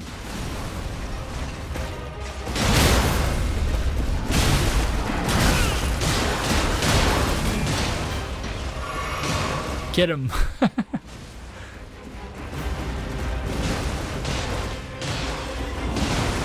First boss I ever fought in Elden Ring, other than Crafted Pygmy or whatever that friend was called in the tutorial area. Can I actually finish the tree sentinel off? I would hope so. Nicely done, friends.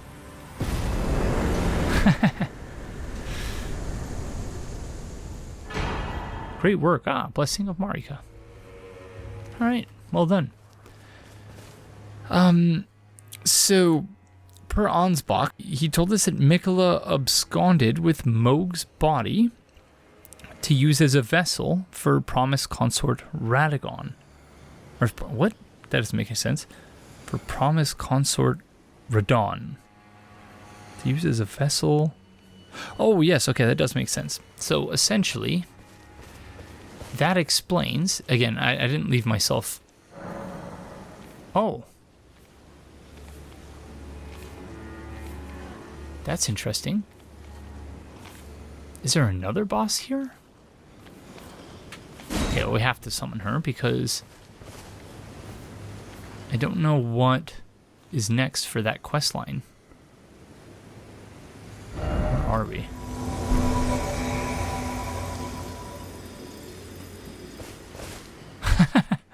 She's like, this is the crew you're running with? You got a bunch of great shield soldiers. Why are they looking at the floor? I'm going to tell the Count. He's going to be real upset with you, yeah. Oh, unless this is another boss. Is that another boss? So... Oh, that explains the friend ahead part, I suppose. So it makes sense that when you're fighting Radon... So why didn't this tree sentinel back up its friend?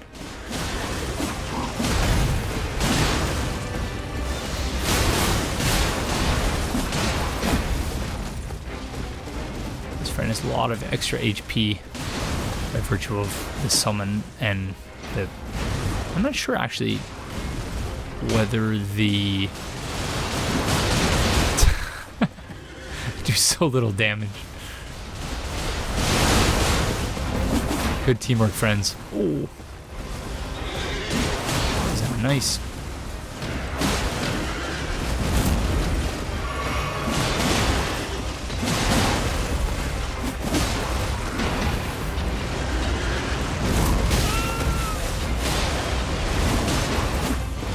Remember how many times I died to the tree sentinel right at the beginning of the game? So yeah, so it makes sense that when you're fighting... Wow. Did Johan just get wrecked? Oh no, she's okay. It makes sense that when you're fighting Promised Consort Radon, that he actually uses several of Mohg's moves. He has a lot of that blood pyromancy, for lack of a better way of describing it.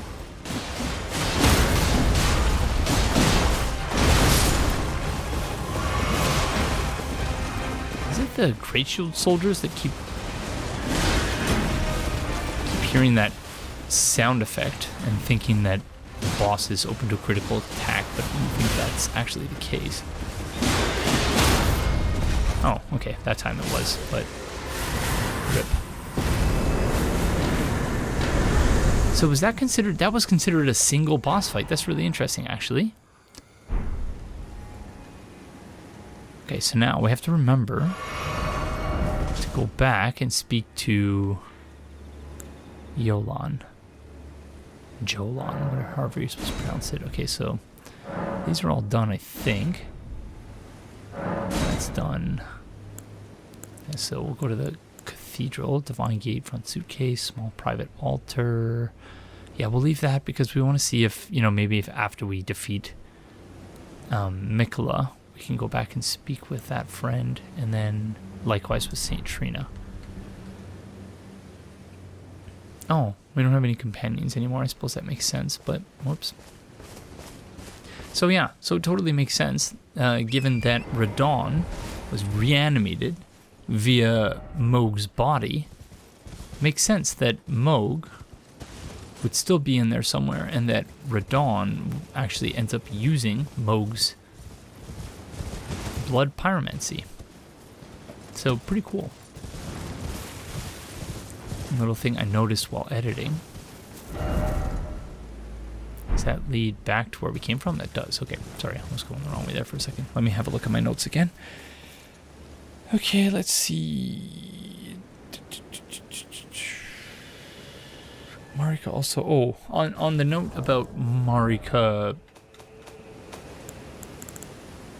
conceiving of godhood as a prison. That was, of course, based on this, Marika's source seal. The solemn duty weighs upon the one beholden, not unlike a gnawing curse from which there is no deliverance. So in my mind, that pretty clearly telegraphs the fact that Marika does not, for Marika anyway, godhood wasn't a gift, it was a curse. A gnawing curse from which there's no deliverance and no break. And, you know, in terms of the facts of this story, quote unquote, insofar as you can describe it as such in a FromSoft game, the events of the story, perhaps I should say, I may have been wrong in ascribing to that point, or in attributing that, or pardon me, I may have been wrong in arguing that Marika's motivation for smashing the Elden Ring was that realization. But I do think the point still stands, at least based on that item description, that she, godhood is not a gift, and that point I think was reinforced and has been reinforced rather strongly in the DLC with that dialogue. Okay, another site of grace here.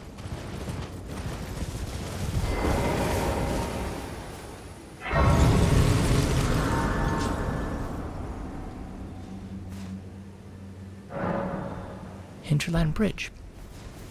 So another point I have here on my notepad is about my initial reaction to seeing Miquella, in which I, screamed out, "Oh, hi, turtle friend with horns. Nice to see you." In which I was like, "But wait, Miquella has a body. I didn't think he had a body anymore. I thought he, abandoned all of his body parts. What the heck?" And of course, there has to be some sort of visual representation. Miquella can't just be, a wisp of wind. Like, I suppose he could be. That was a thing in Bloodborne for multiple characters in the narrative, where you didn't actually get to see their physical form at all.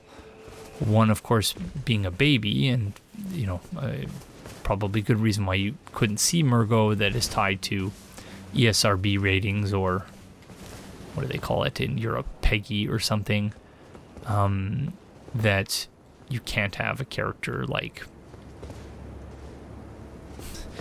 can't have a character murdering a baby, the player character no less, as like the main motivation of a game. So, the fact that Murgo is invisible is perhaps easily explained by that. Oh, get out of here, bugs. So, that is something they could have done, but I suppose it would have been much less striking than having Miquella sort of grab onto Radahn's neck and just hanging on sort of throughout the boss fight. But of course, something I mentioned at the time was it's very reminiscent of the Twin Princes in Dark Souls 3. So, that's not the first time FromSoft has reuse similar ideas, but it is something that they have done before. So I think it might have been cool for Miquella to take some other form, but I don't have the talent or the creativity to say what that form should be, or to provide an image of what that form might look like.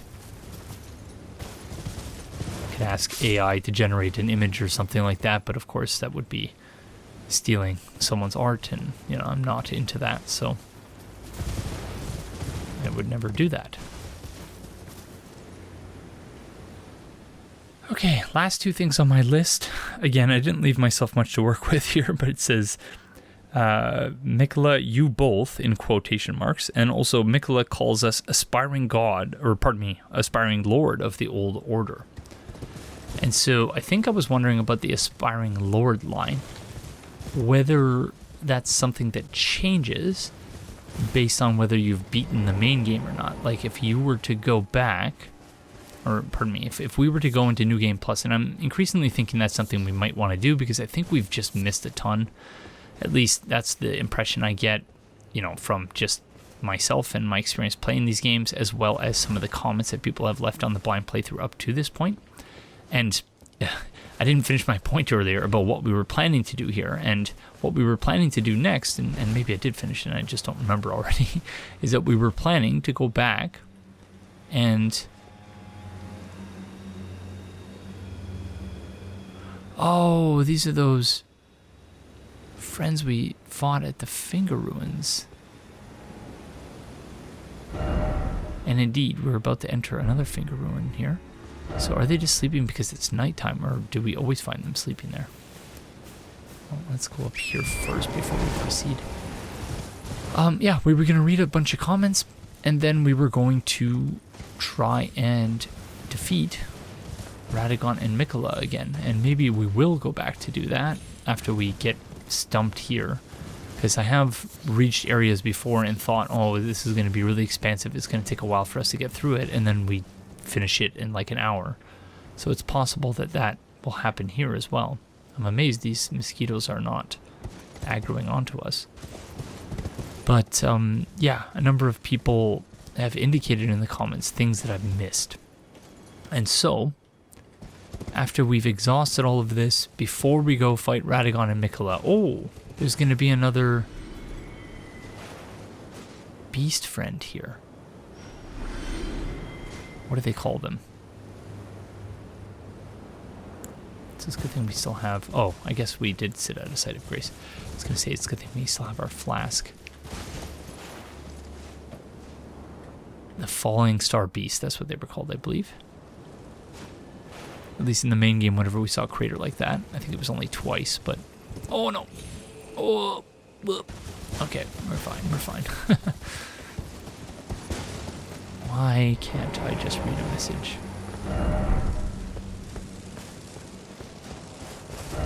Behold dog. So, yeah, we'll get caught up on comments. And I think what I'll do is I'll just record my screen while I'm looking at the comments tab in the Creator Studio on YouTube. And yeah, we'll just go through the comments, and then as we go through the comments, unless it's just going to be an Alabaster Lord.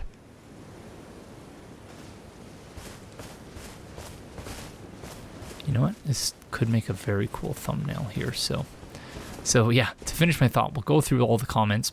And then, after that point, depending on where we are in the episode, maybe we'll go try to fight Miquella and Radagon again. But as we're going through the comments, if people have pointed out things that we've missed, then we'll go and try to find it in the world. I know that obviously this is a blind playthrough, but we're at the point now where I don't think anything that I've not found yet, notwithstanding the things we're currently finding, anything we've not found yet, I don't know that we will find.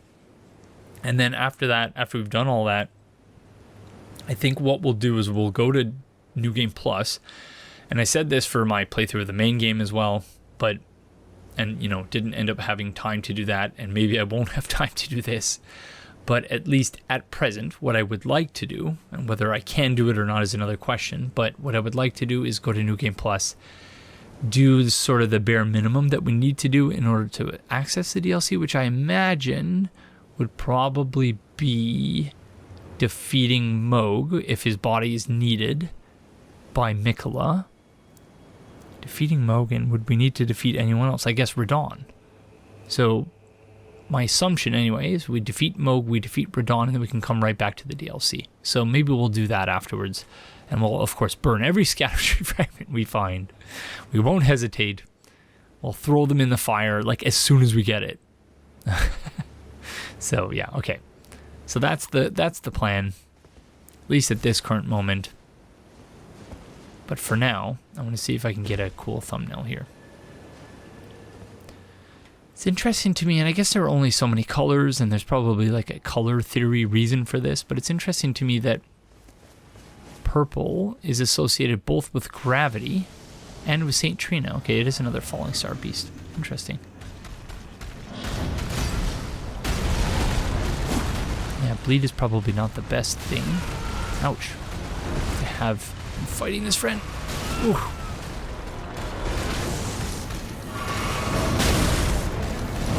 I don't think we were never very good at fighting this friend in the main game either, but maybe I'm wrong. But of course, at the time, we were using a very different build.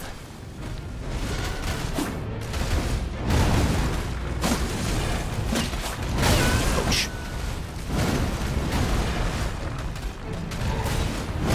Oh no, that's bad. 1, 2, and then the big one. I don't know how to dodge those.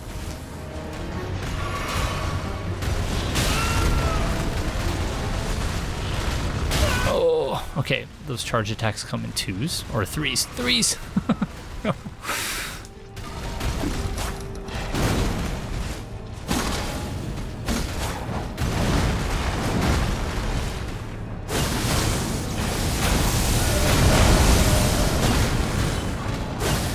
Yeah, I don't think that's making a dent.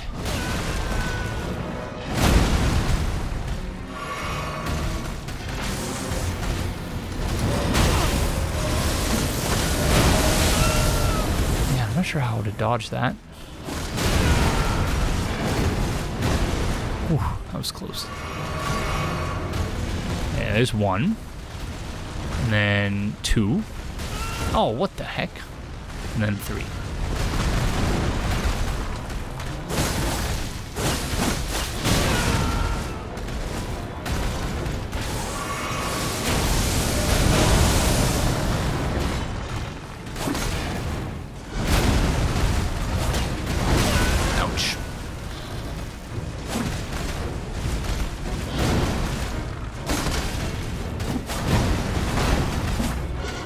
Dreadful so far. It's a bit of a delay on that.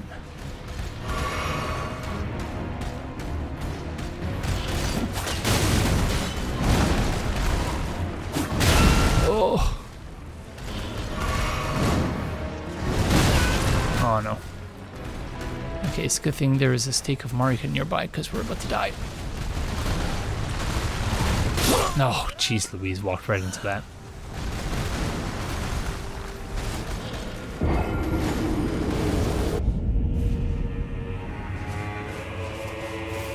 Alright, good stuff. This way at least we can grab our runes. Is it even a full level up? No, but it's close. So we should grab them all the same. Question is, where? There they are. Oh! Sorry, Torrent. Oh, jeez Louise.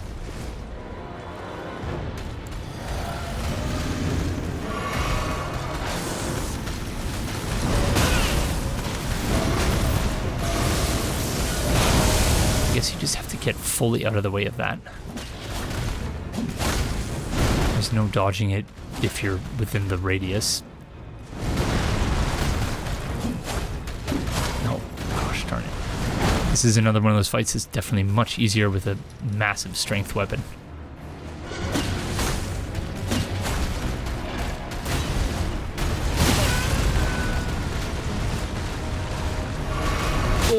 Oh, I was hoping that the difference in elevation would have worked out in her favor there.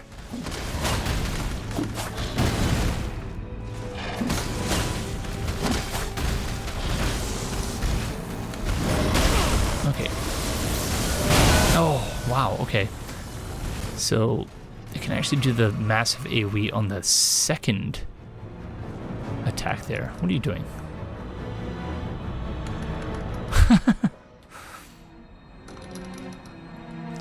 Just trying to intimidate us? What is that?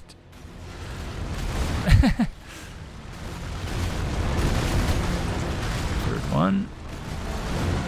What the heck? Are they confused? Oh, we were right in the center of it that time.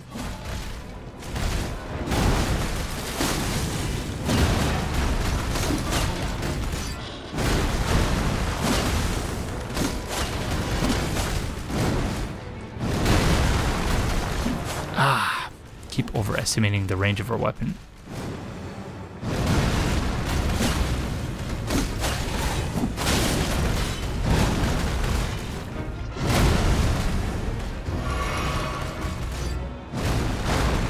Whoa, that's Not one we've seen thus far. There's 1, 2, and here comes the 3rd. 3.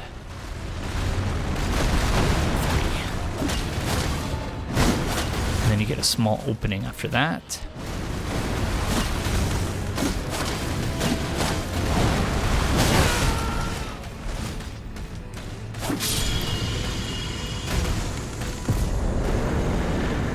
GG, friend. Gravitational missile. One of the glintstone sorceries that manipulates gravitational forces. Fires a gravitational projectile that pulls in enemies before finally exploding. Charging extends reach of projectile and number of inward pulls. Said to have originated in the lightless dark far beyond, the home of the Fallingstar Beast. The lightless dark. Far beyond. That sounds like an abyss. We've had several clues up to this point about the presence of an abyss in this world, including, most notably, Mesmer. And the whole notion of that, like, abyssal serpent.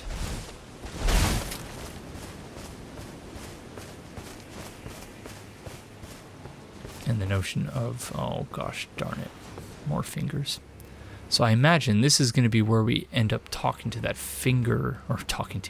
meeting that finger boss. So you know what, before we descend into this these finger ruins I should say, maybe we'll go speak with Count Ymir. See if we can't advance that questline a little more, but presumably, there have to be a site of grace nearby, shouldn't there be? But there's a stake of Marika right here, so maybe not. Oh, they're literally right here. Oh, the frame rate here is dreadful, though.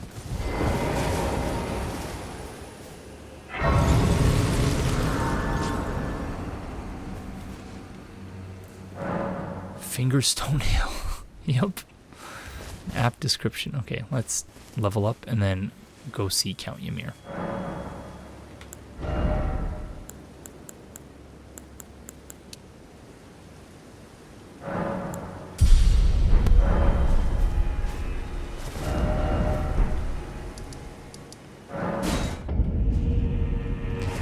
Okay, we're back here because neither of them had any new dialogue, so I don't know.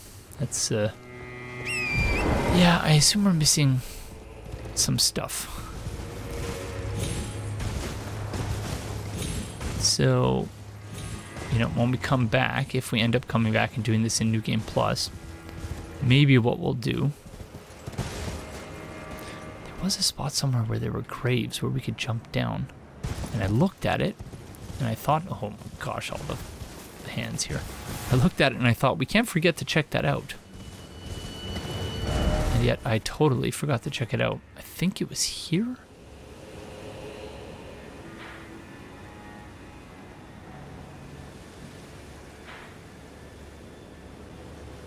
But would that just lead here? Oh yeah, it was there.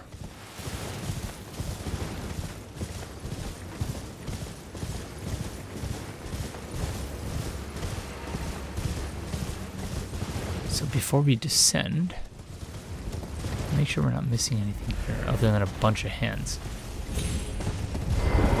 Oh yeah. Okay. Several items. Well, I just have to fight a few hands to get them. Oh, one more thing that I meant to point out. Someone pointed this out in the comments, but I actually noticed this in editing and felt really, really silly about it before I even read the comment, which is I spent a lot of time questioning that. Oh, why are they catching on fire? That's really strange. Is that like a passive effect of the thing that we picked up, the Mesmer's Flame thing?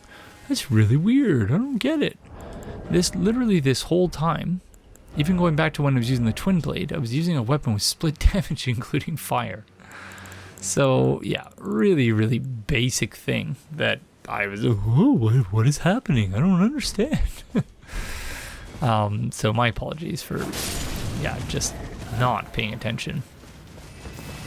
So that is why. I remembered as soon as we saw the fingers, because they were the ones that most perplexed me. Like, wow, they're catching on fire. I wonder why that's happening.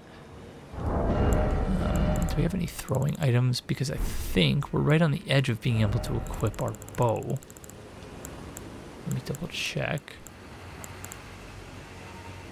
Oh no, actually we can equip it and it's not a problem. Good stuff. That's why we really pumped the levels into endurance. Oh, okay. Bit of a delayed response there from the hand.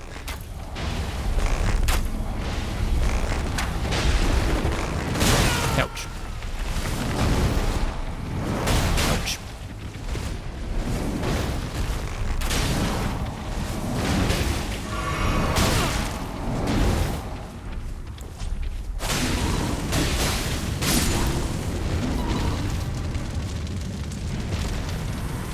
Almost makes you feel bad. But the whole uncanny valley thing is what makes me not feel bad at all.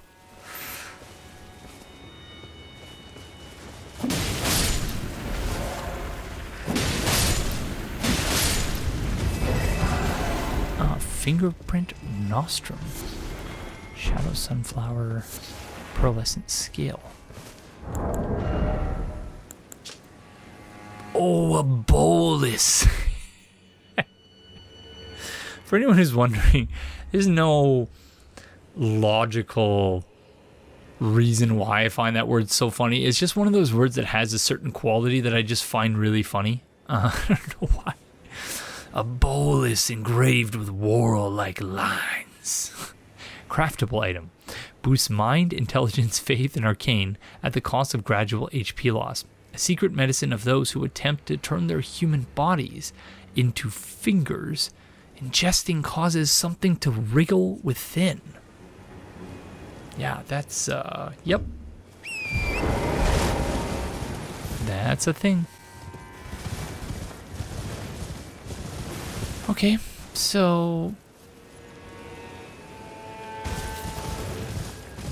nothing really worth it here. I'm not really sure what the point of those gravestones are. I suppose other than to indicate to you, hey, you should go check out this thing over here, which, to their credit, the FromSoft level designers, that absolutely worked. Because I was thinking, oh my gosh, we're missing something over there. And we were. Okay, these friends are still sleeping, even though it is morning time now. The lag here really is quite dreadful. Let's have a rest.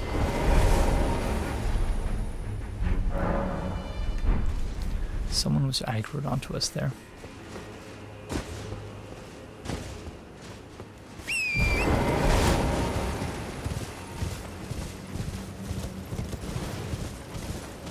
Alright, still more finger ruins.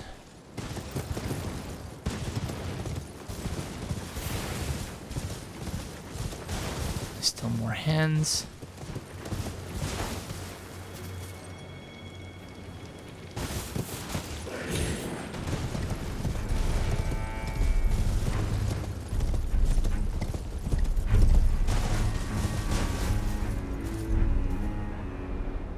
So presumably this place is going to be quite expansive, but may not actually have all that much to it. At least that was the case with the Finger Ruins of Rhea. But then maybe that will open up a path through Count Ymyr's questline. He'll give us another map, which I will initially find horrible and unreadable, and then in hindsight, once I realize how it works, I'm going to be like, oh, actually, you know, the map kind of makes sense, and I feel bad. I'm surprised this place is not poisoning us, given the green mist in the air. Maybe it's because we got so many bowls. Whoa, what's going on over here?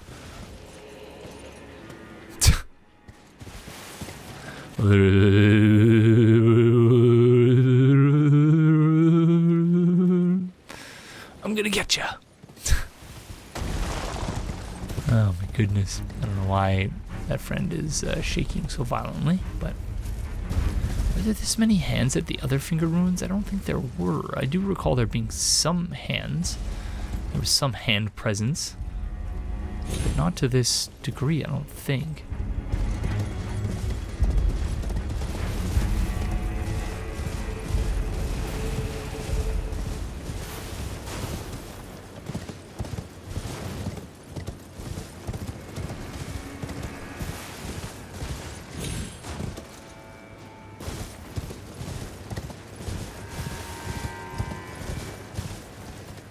The structures really are unsettling. Oh, there's another one of those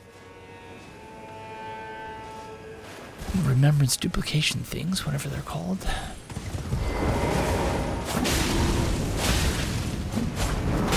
Ouch.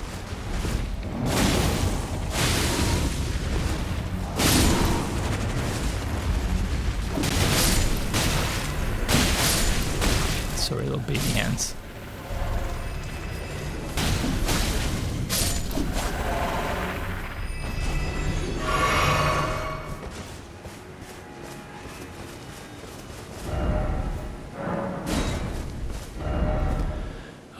So, not really sure which ones would be worth duplicating. We already have 2 mesmers.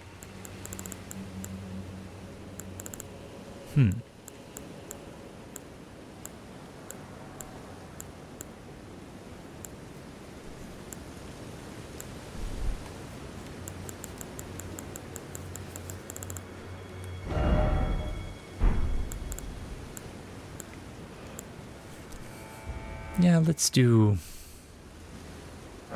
Putrescent Knight, why not?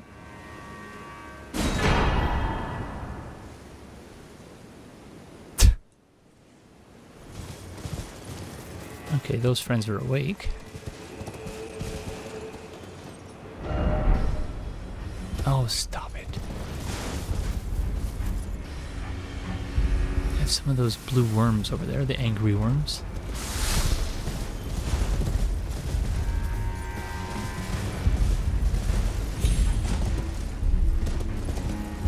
How is this not a poisonous area? Given the thick green mist we have everywhere.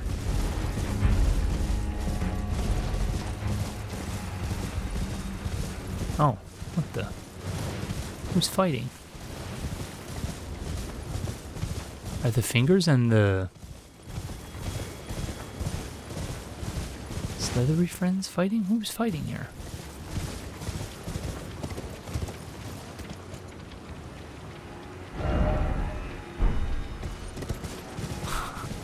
That's curious.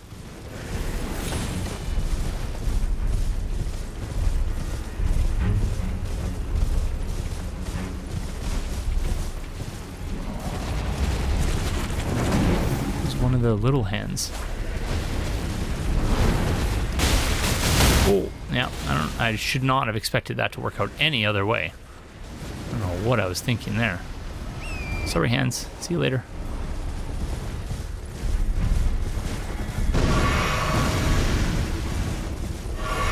The answer is that I was not thinking quite clearly. Oh, gosh darn it. Could not read the message. Yeah, I'm really not in the mood to murder everything here. Oh, finger runes of Dheo. Brave traitor. Are you ready? Don't.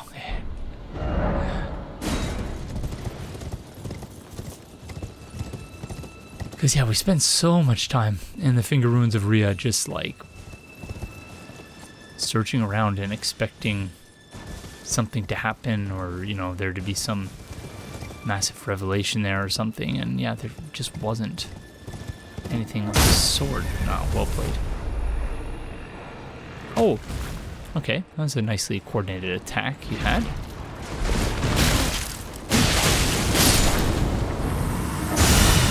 Oh, gosh darn it. What the heck? Where are they coming from?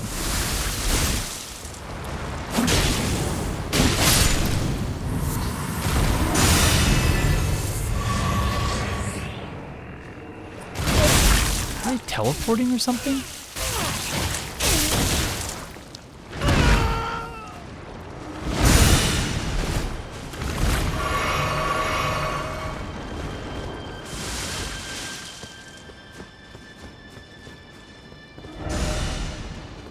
go home.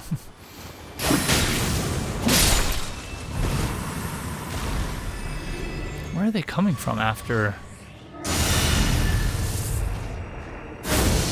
Yeah, they're teleporting. Wow, that's pretty cool.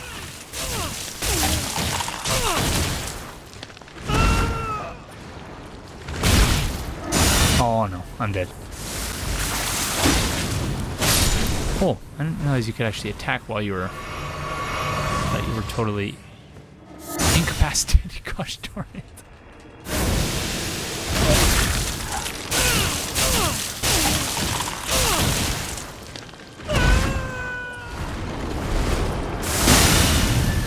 Oh, come on. Come on.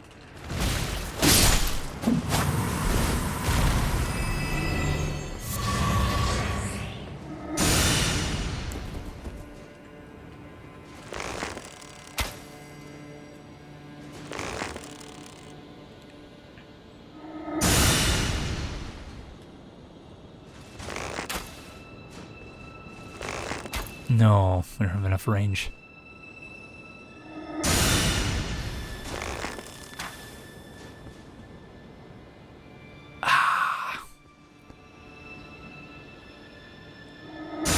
Just out of range. Okay.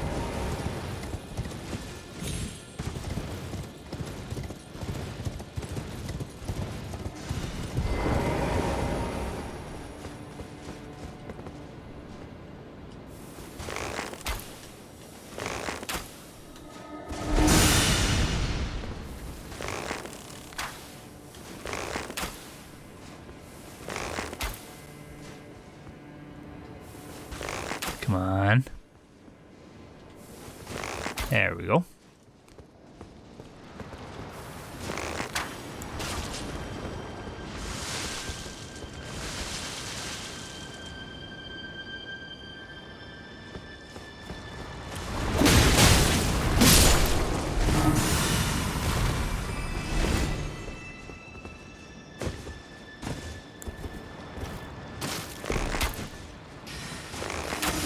Whoa. Okay, we should heal up.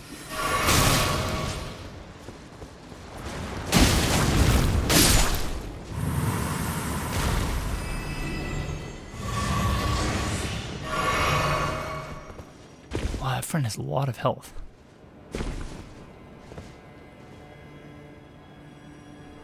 I think our only choice is to rush them.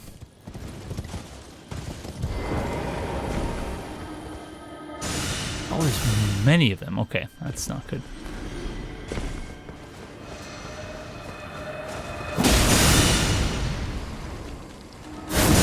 No, come on.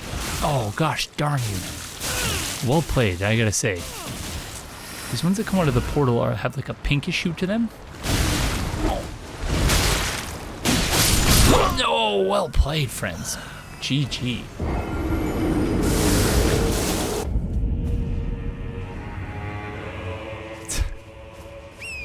Talk about getting wrecked. Alright, let's try that again. Oh, leave me alone, fingers. Please. Stop. Yeah, the lamprey are not to be underestimated. I feel like I definitely underestimated them. And got what was coming to me as a result. So let's be careful. Take care not to do that again. Alright.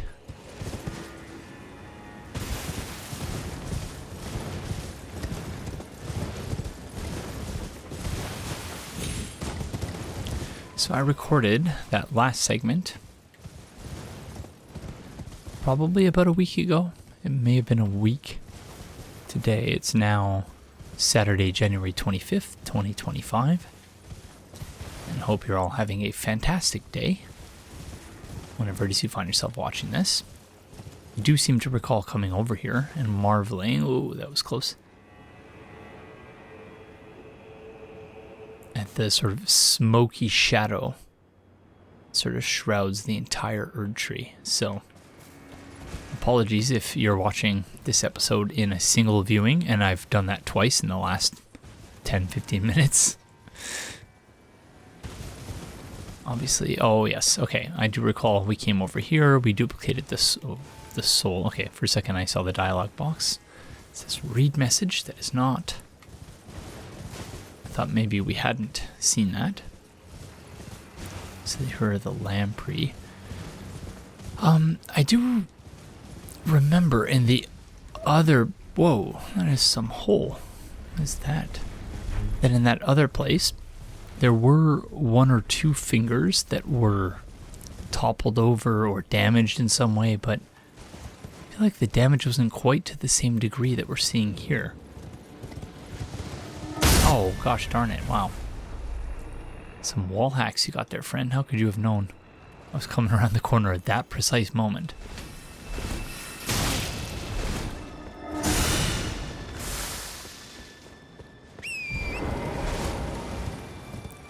It is funny, the hands are concentrated.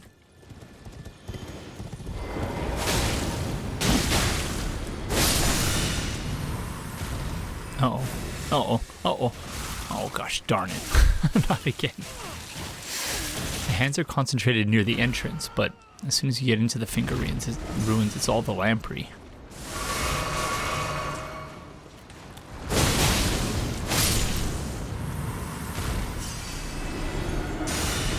Alright.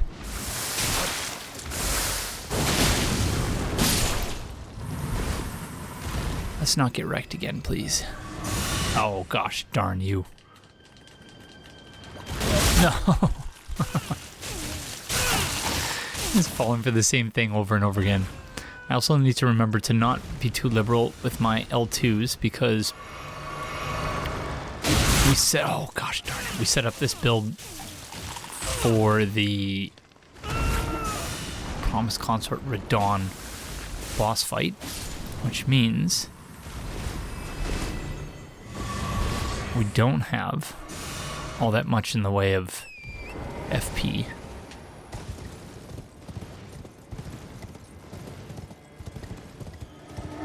Oh, what the? Those things really do have like homing capabilities.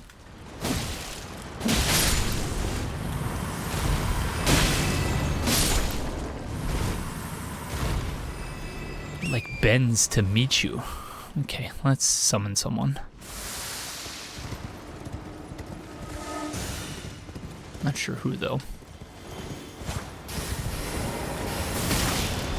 You come back here.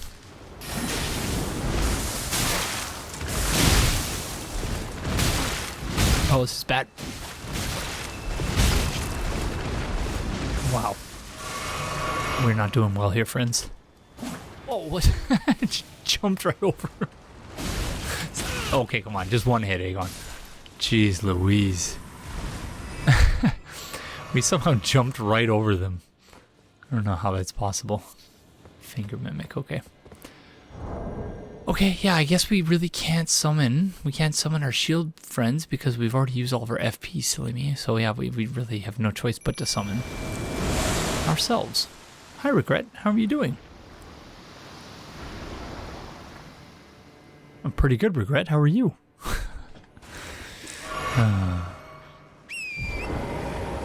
Okay, so...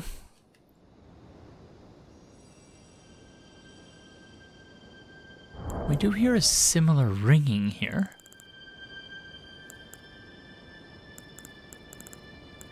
To that which we heard in the Cerulean Coast, but maybe I'm imagining that.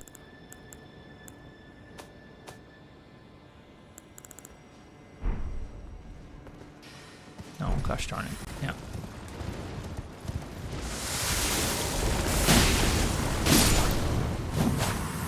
Get wrecked. I didn't say anything about summoning in the open world areas, of course. My commitment was with respect to boss fights in particular, and of course, yeah, I've broken that commitment in case of a couple of boss fights.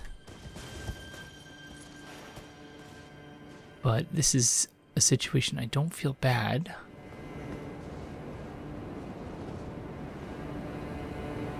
Oh, breaking that commitment. What is this lamprey doing?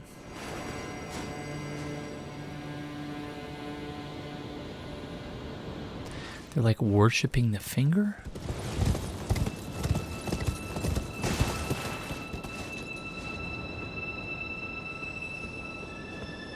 Or is this just... Because these other ones are like... It said that they're like parasites.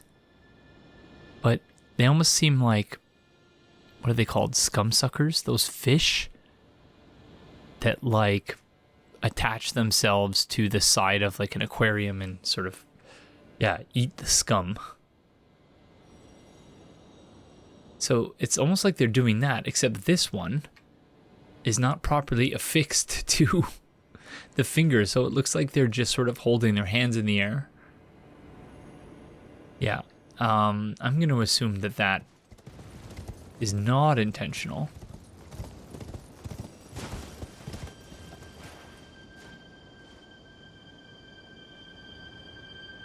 Because, yeah, it does look like they have the same swaying animation. Yeah, so I thought we stumbled upon something very interesting there, but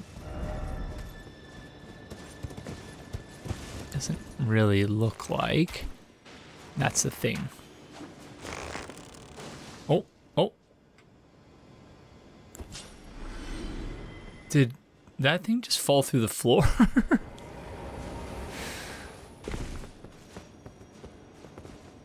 Okay, yeah, so that friend is bugged, clearly, because that it just fell through the floor. That was quite strange.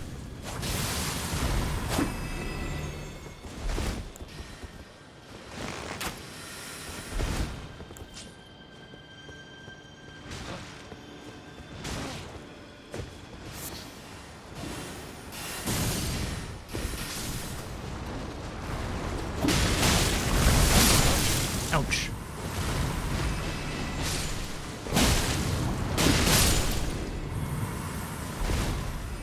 Good job, Regret. Okay, where the heck are we? Who's aggro to us?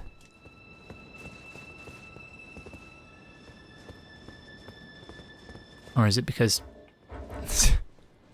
Regret is aggro to this friend?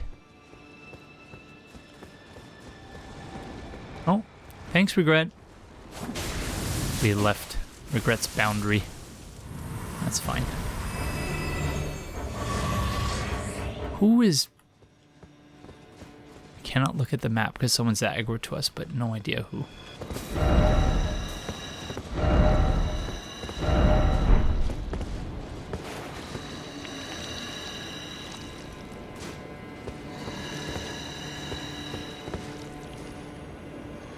It is kind of cute the way they just sort of curl up into a ball, just like a cat.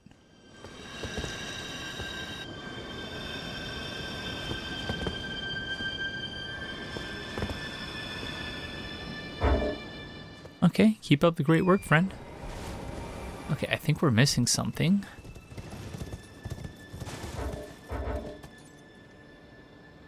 I want to see where the heck we are, so I'm going to save quit.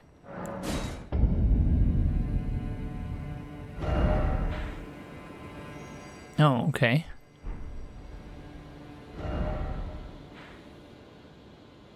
So I don't think we've been there because I think the jump was too, or the, yeah. What the heck? These things are always hitting one another somehow. Yeah, I think the fall damage would have been too significant, so we didn't... At least my best estimation of it was that it would be too significant, so we didn't actually attempt to jump down here. And I can see those, yeah, the swaying and the wind friends.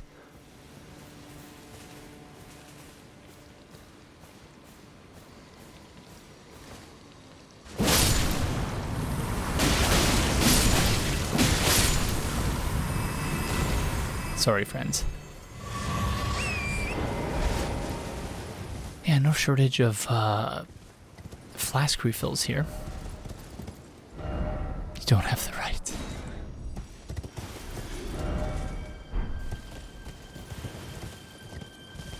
So, you know, if we're not going to have very much FP, it might be worthwhile till we fight Radon to just reallocate some of our flasks towards FP.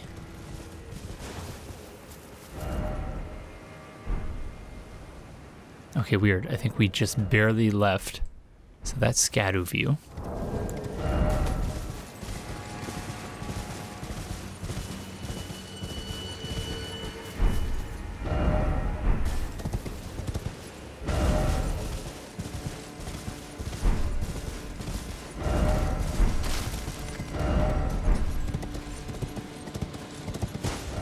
Okay. Still Scadu view regardless, but the music changes there, so I think it's not considered the Finger Ruins anymore once you get past that point.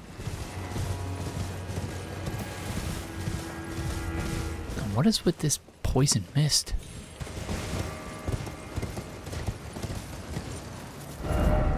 Why is it always tongue?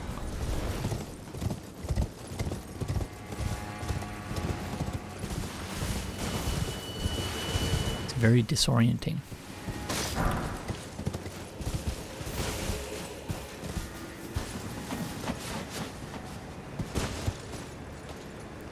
Also makes this look very weird.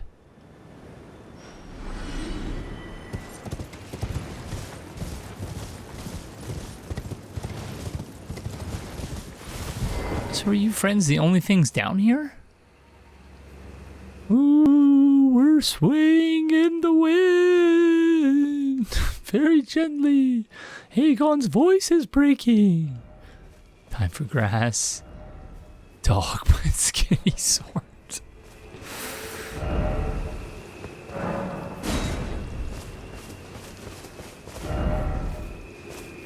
I don't get it. Just a bunch of friends swaying in the wind. That's all there is over here. Don't get me wrong. I love a good swaying in the wind friend. But the only thing we got down here was a broken rune, which, yeah, I suppose it's something. Like 200 runes, 400 runes, however much it's worth. But it's basically nothing at this point.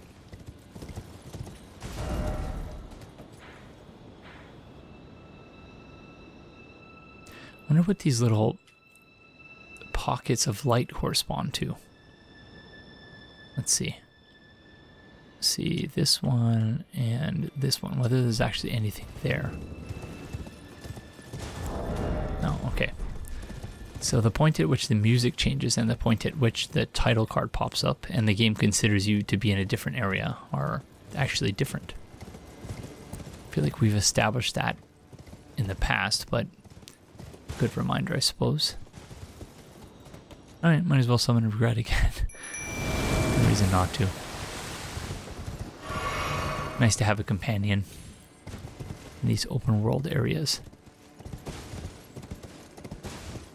Okay. So there was a point of light here, and there's some weird sort of egg thing that's cracked. Although, presumably... Although I say that, I was going to say that might just be the end point of a finger, but there are several of these things that do actually look like eggs. Does this one also correspond to an egg? It does not, so I'm not sure there's any significance to that at all.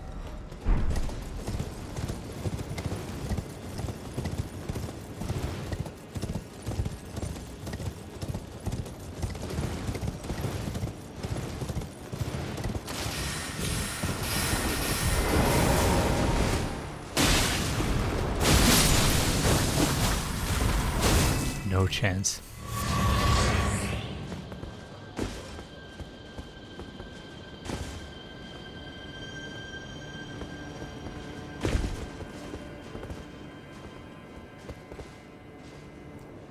Okay.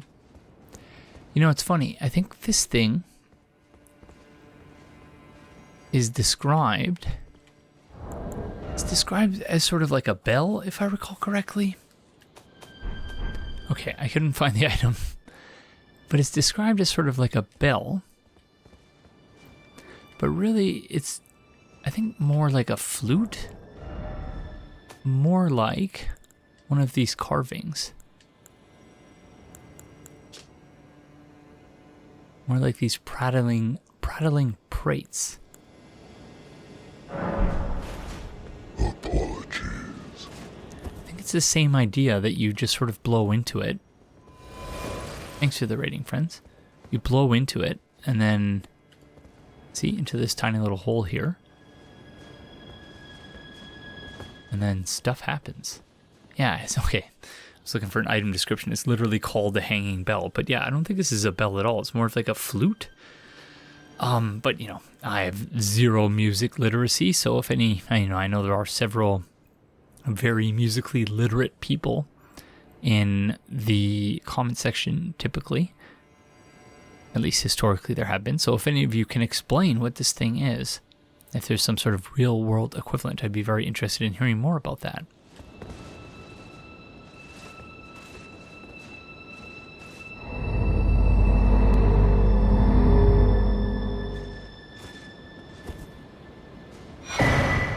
Cerulean Seed Talisman, +1.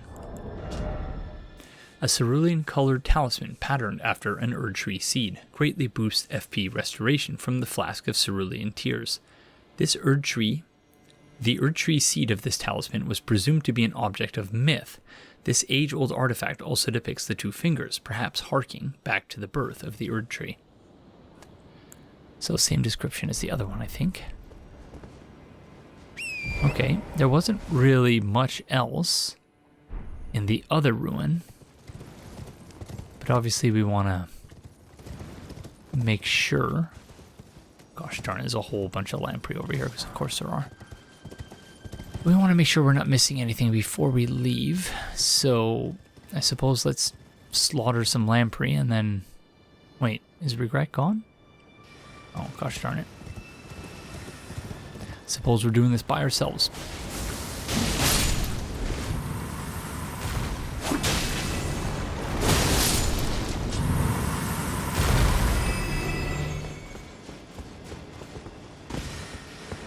So we'll just, make sure we're not missing anything, and then go back and see if Count Ymir has anything new for us, which I suspect he will. So I'm very intrigued to see where this leads. And then if we're able to continue progressing, then perhaps we'll leave the comments, viewer comments, for the start of the next episode. Because at some point there is going to be... At some point there's going to be a point. At some point there will be a point where I can't stall anymore. And I just have to use a term that I don't typically use and don't like using. I just have to get good at fighting Promised Consort Radon. And that may be the beginning of the next episode. Not sure.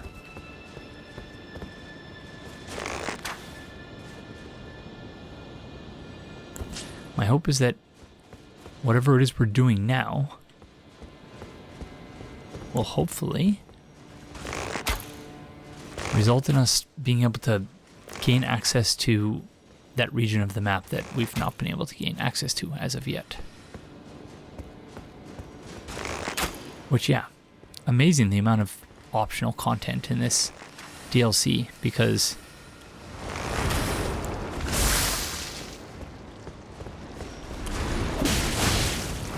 I'm reasonably certain we're at the point now where we can do everything. And so, to be fair, in thinking about the comments I made earlier with respect to, I essentially described the whole Scattertree fragment system as being totally unnecessary and doesn't add anything, and, pointed out that FromSoft actually had multiple DLCs in the past where they didn't need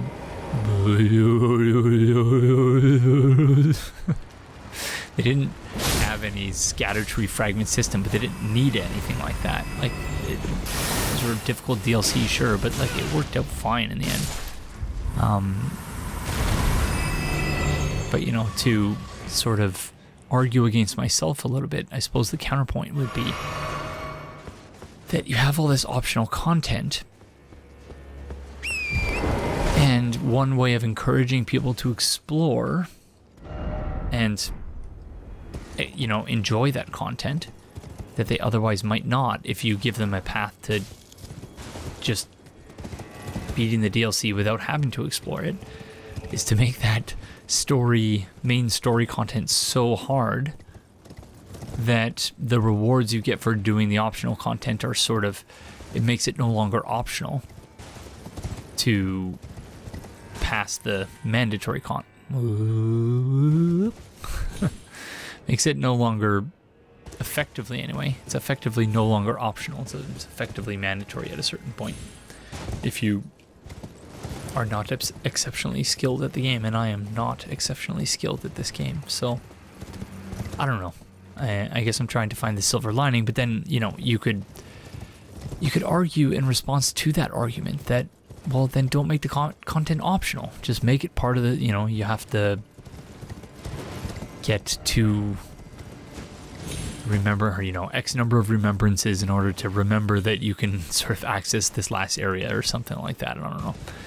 But then you could also argue that that is itself sort of an artificial construct. But then once you start deconstructing it at a certain point, the whole thing is an artificial construct and it falls apart. So I don't know.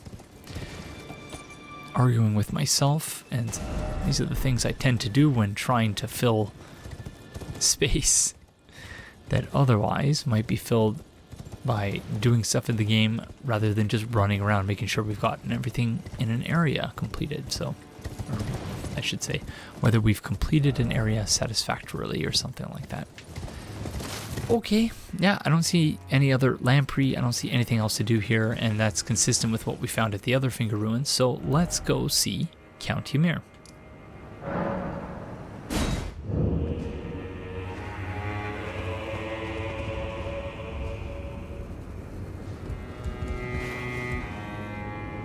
Okay, everything looks relatively normal here.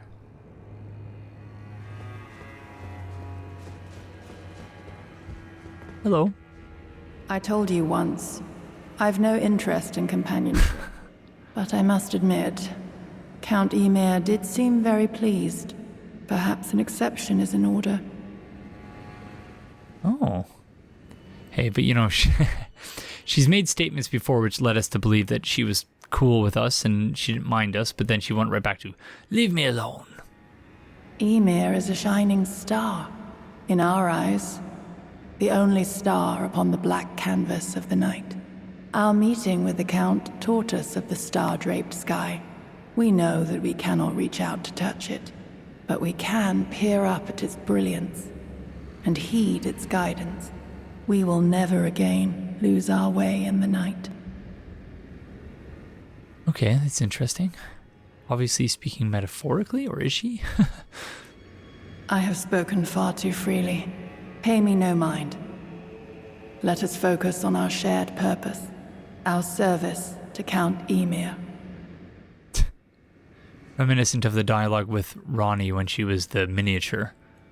She's like, oh, I've let my tongue go too freely, or something like that.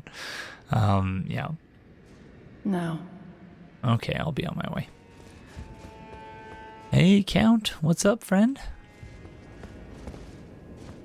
Hello there. I heard another sound, colored by your essence. Simply exhilarating, I must say. The stars are dark tonight. But rest assured, this is no ill omen. On the contrary, I believe that this portends a magnificent starry cascade. Now, take this.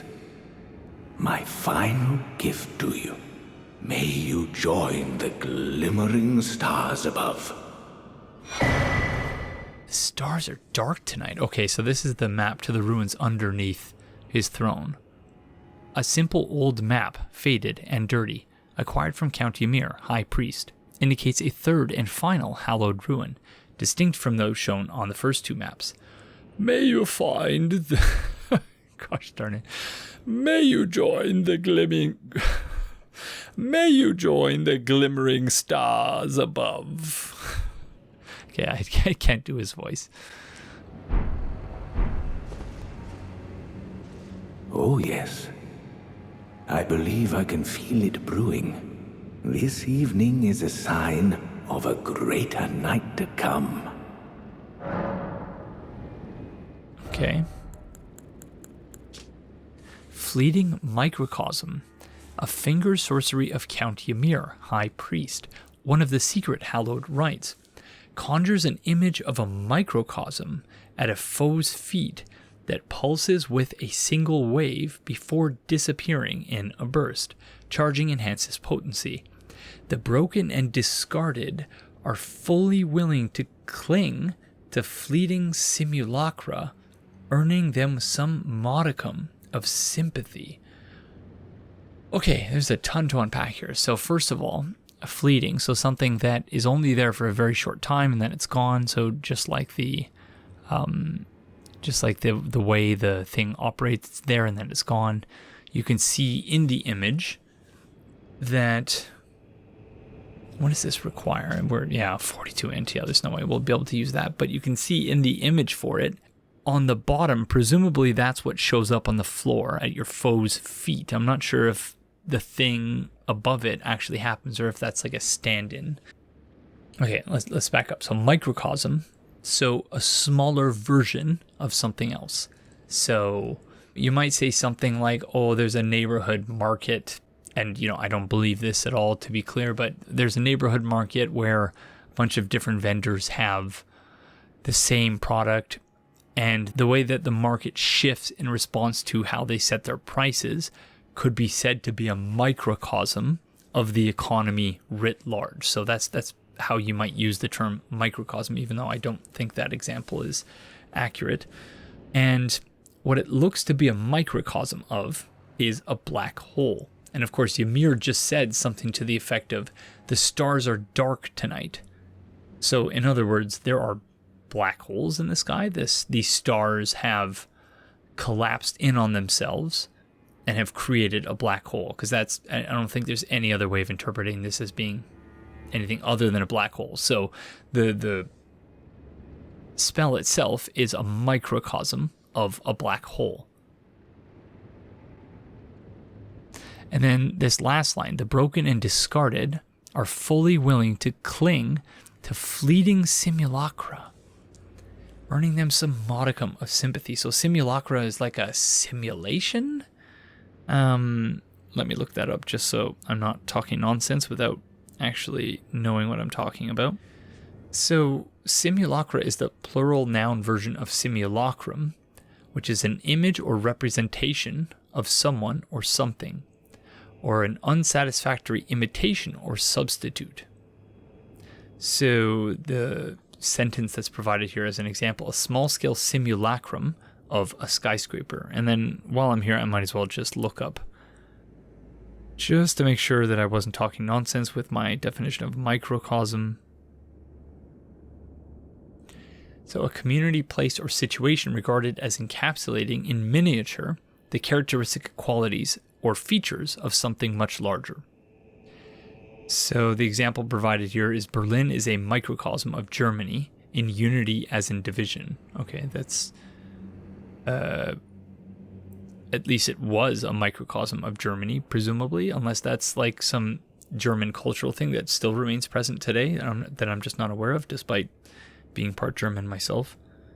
The other example is humankind regarded as the epitome of the universe. Okay, so that's not the belief in correspondence between the universe and man, between microcosm and macrocosm.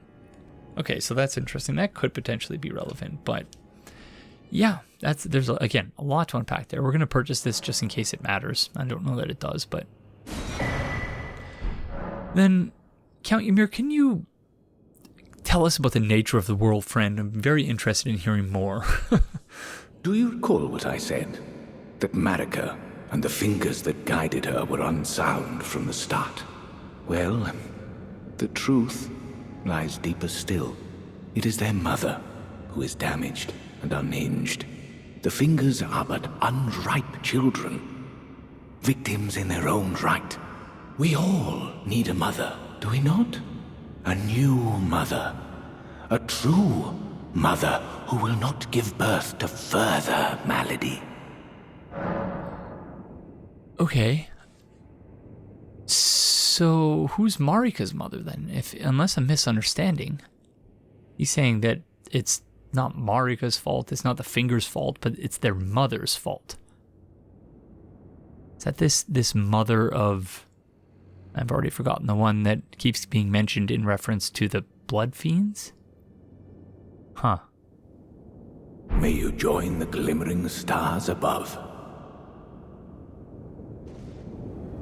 Okie dokie. Let's have a rest at the site of grace and see what happens now.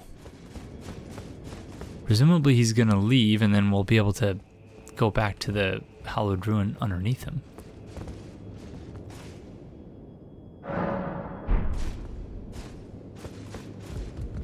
Oh yes. Okie dokes. I'm scared. What do we do? It's too bad we can't still get our runes from down there. We lost like 100,000 runes or something down there previously. Just have to make sure we don't fall off the edge again.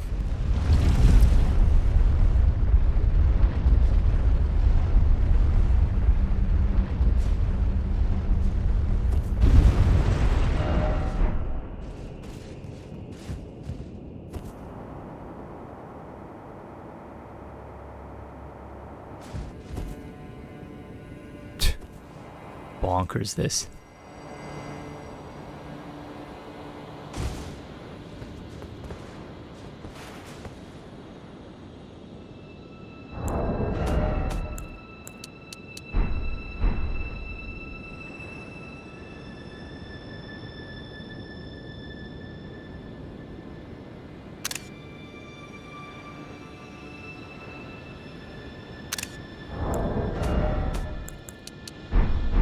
Pretty sure I already had a photo of this from the last time we were here, but just wanted to get one more just in case. I assume we're gonna get invaded again.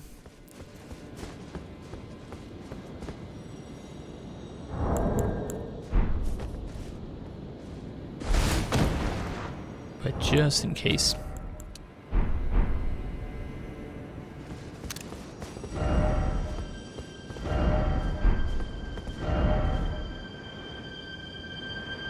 They can't be telling the truth, there's no way.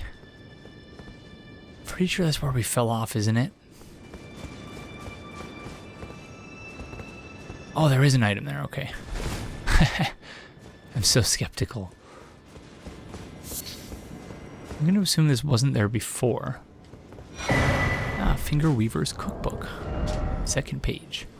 A record of crafting techniques left by a determined student of the Finger Ruins. His brush with the sublime all but shattered his mind, though he was left capable enough to leave these few precious words. Acquire the knowledge to craft the following. Fingerprint Nostrum. Fingerprint Nostrum. Bolus engraved with warlike lines. We read this before. Boosts mind, intelligence, faith, and arcane at the cost of gradual HP loss. A secret medicine of those who attempt to turn their human bodies into fingers. Ingesting causes something to wriggle within. That's because I remember the bolus. Like, I can't read that word in a normal voice. It always has to be boluses.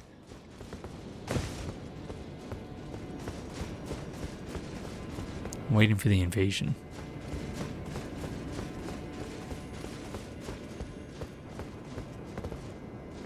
Oh yeah, it's one of those crafting materials there, but I'm not going to bother.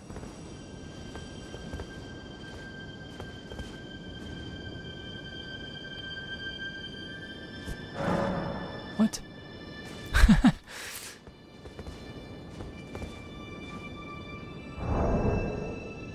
So weird though, this is a stake of Marika, is it not?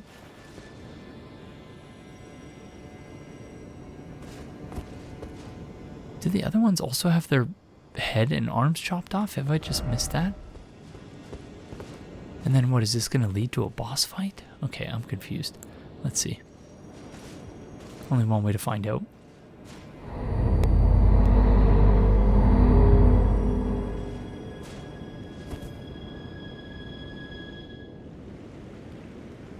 Uh-oh. Uh-oh. Oh, remember I... Okay. This is frightening.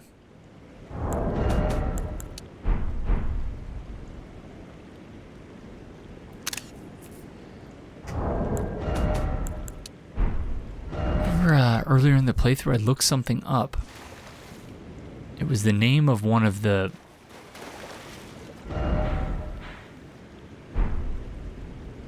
places where we were.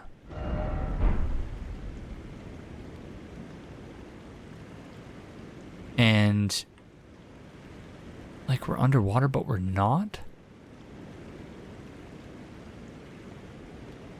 This is so strange. And I accidentally came across the name of a finger boss, I seem to recall. Yeah, that's a finger boss. No other way to put it.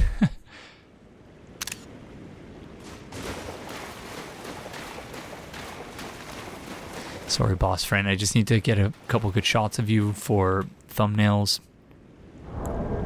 So what are we looking at? Is this their mother that he was talking about? And what are these things?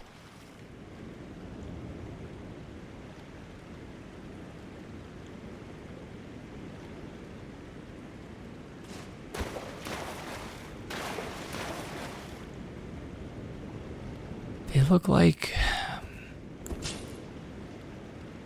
we recently had our washing machine and dryer break. And so, you know, in preparation for getting a new one, we had to pull out the old one, take off the sort of thing in the back of it for the exhaust, essentially. And it looks just like these things. Okay, enough stalling, Aegon. Let's go say hello. Yeah, Metyr, Mother of Fingers, that's right. So the Cathedral of Manus, Metyr, I think it was. Oh my goodness. Oh my goodness. That's a lot of HP in 2 hits. Oh my goodness.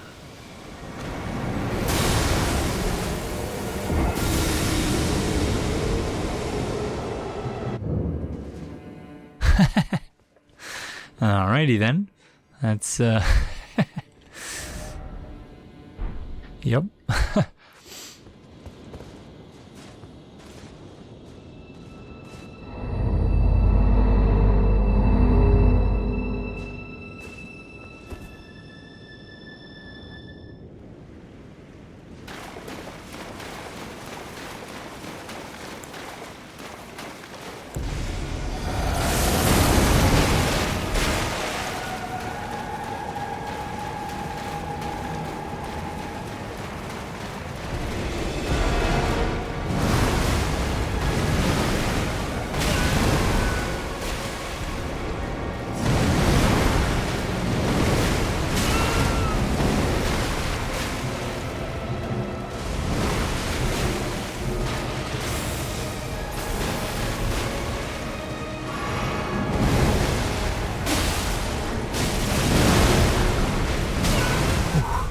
Ouch.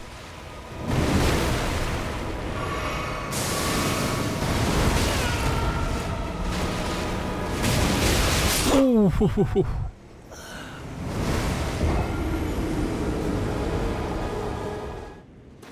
Yeah, we may have to respec again. And then respec back. Oh, come on, friend. I was buffing. That's not fair.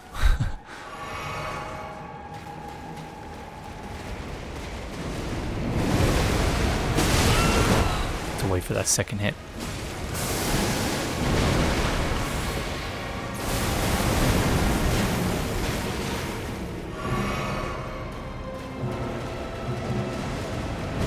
Yeah, they seem almost like a glass cannon.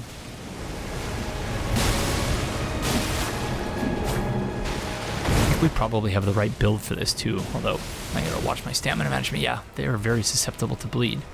So that's nice. Oh. There's the black hole. Ouch. Okay, that's cool. But also scary. So this is second phase, I guess.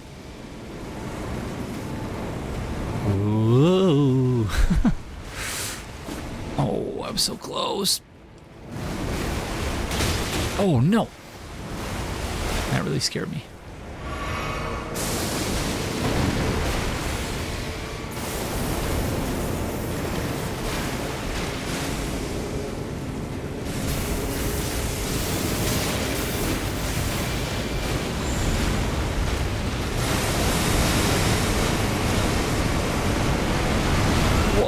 Okay, that's a cool attack.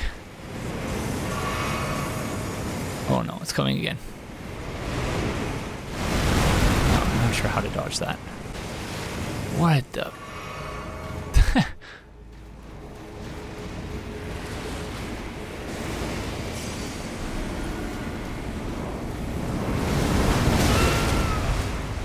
Reminds me of the boss from the first top-down level in Contra 3, the Alien Wars on the SNES.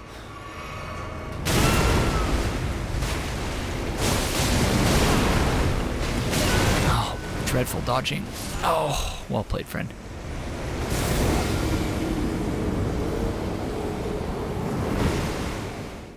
So I wonder, we were seeing all those bloodstains in Count Ymir's, in the Cathedral.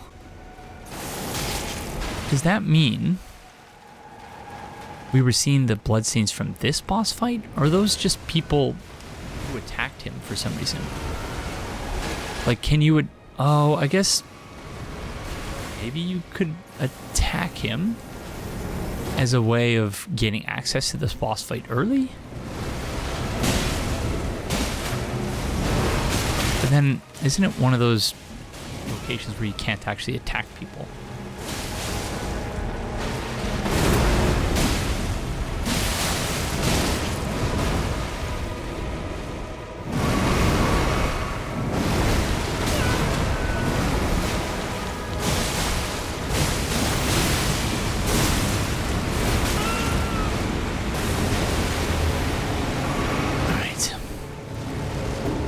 Be aggressive.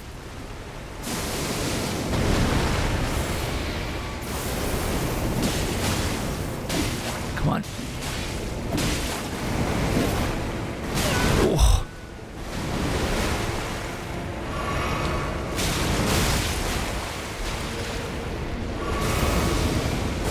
Oh no. We were so close.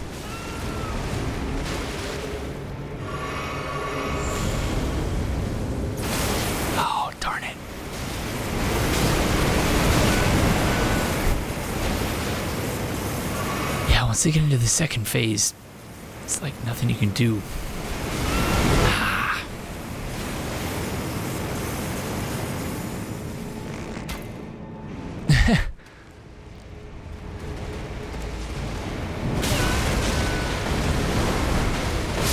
Oh, we started so well there.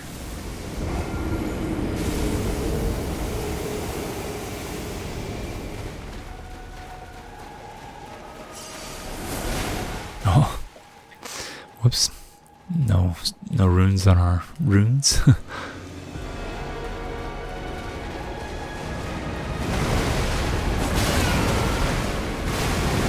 Keep going for the attack after the first jump. You have to remember that there's a second and potentially a third follow-up.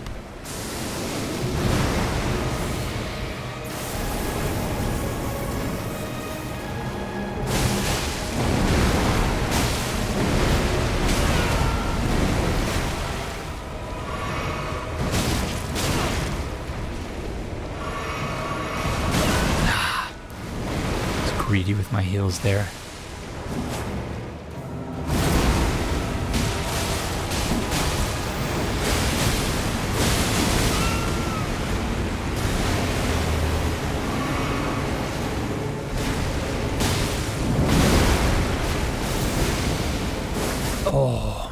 shot.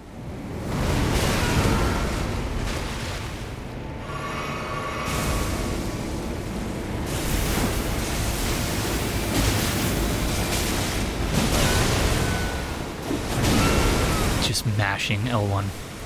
Ah. Don't know what I expected there.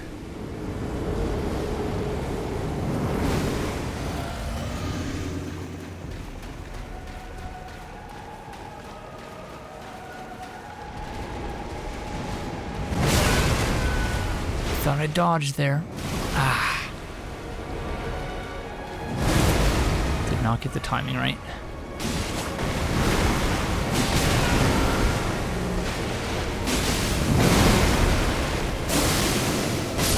Oh, ouch.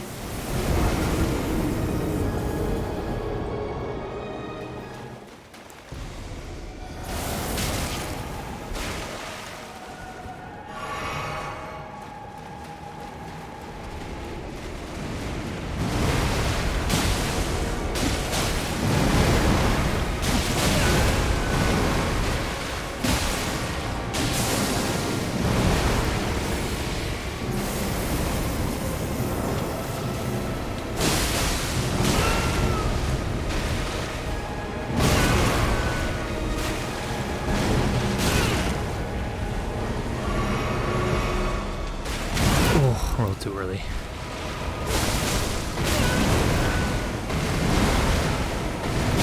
Ah, dreadful heals. I'm not healing at the right time here.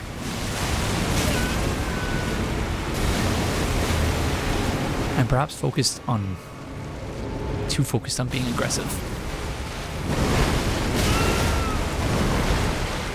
And therefore taking damage when I really shouldn't be.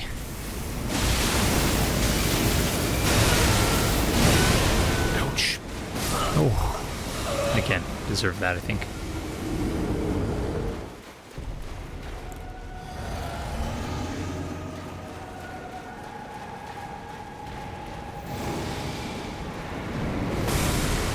Oh, I've not dealt with that one yet.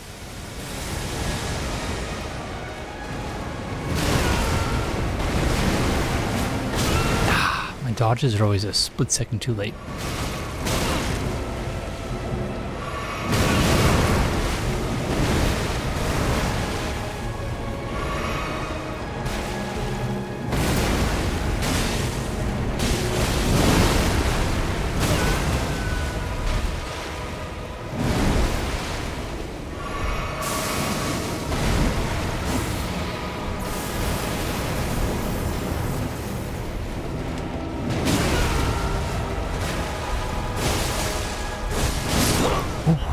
Hurts.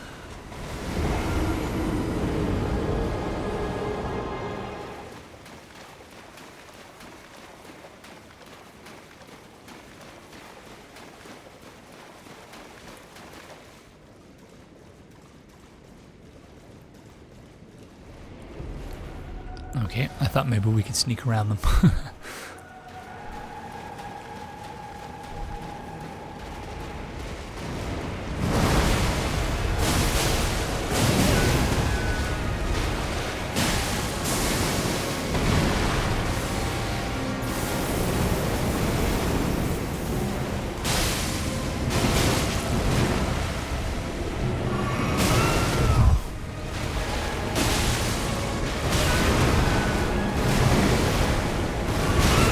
Dreadful heal.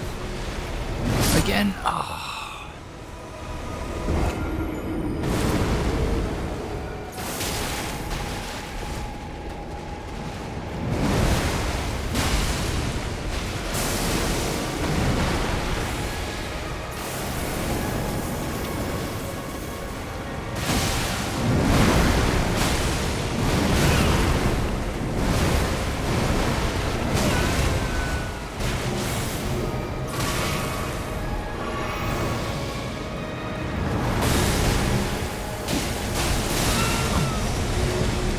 If we had moved a little bit to the side there, if we would have been okay.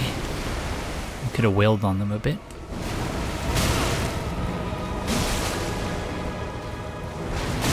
Oh, dodged a split second too early.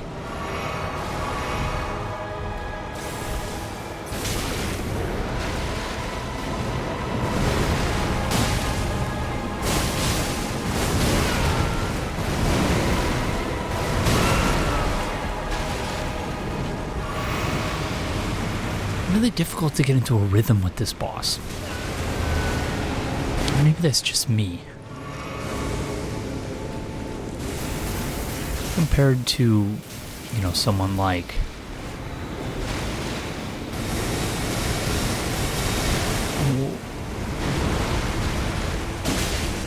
Mesmer or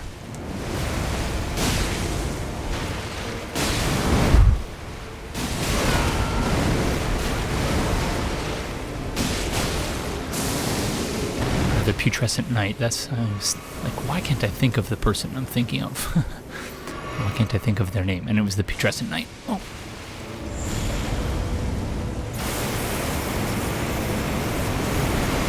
To be fair, I fought those bosses many, many times.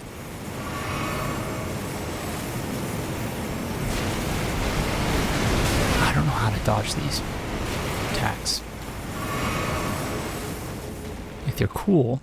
Aesthetically, thematically, I love it, but it's just... I don't know what to do with them. It's interesting, the music just sort of stops as well. Oh my goodness.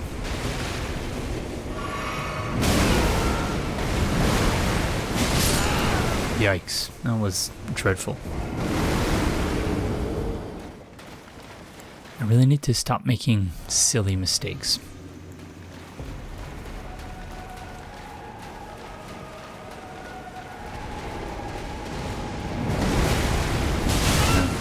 Immediately makes a silly mistake.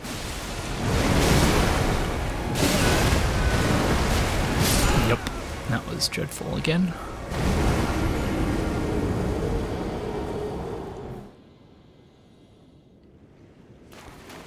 I've said it before and I'll say it again. It's one thing to recognize what you're doing wrong, and at least for me, it's another thing entirely to actually take the steps you need to take to address it.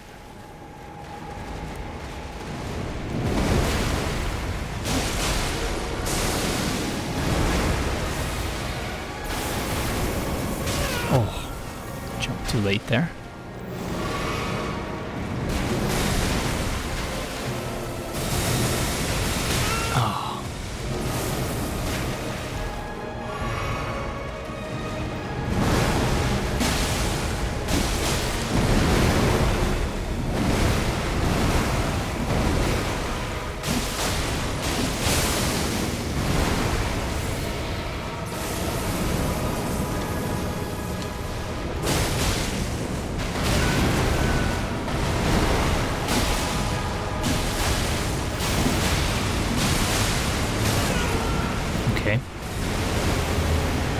Just have to get a little bit of damage now.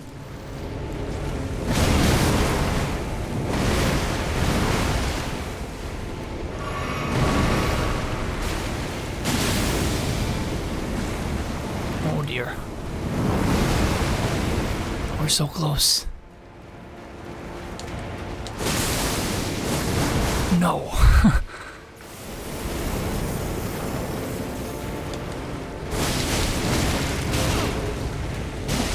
Yes!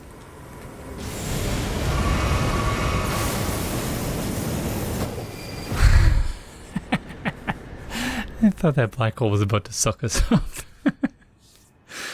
Remembrance of the Mother of Fingers. Remembrance of Metyr, the Mother of Fingers, hewn into this Erdtree.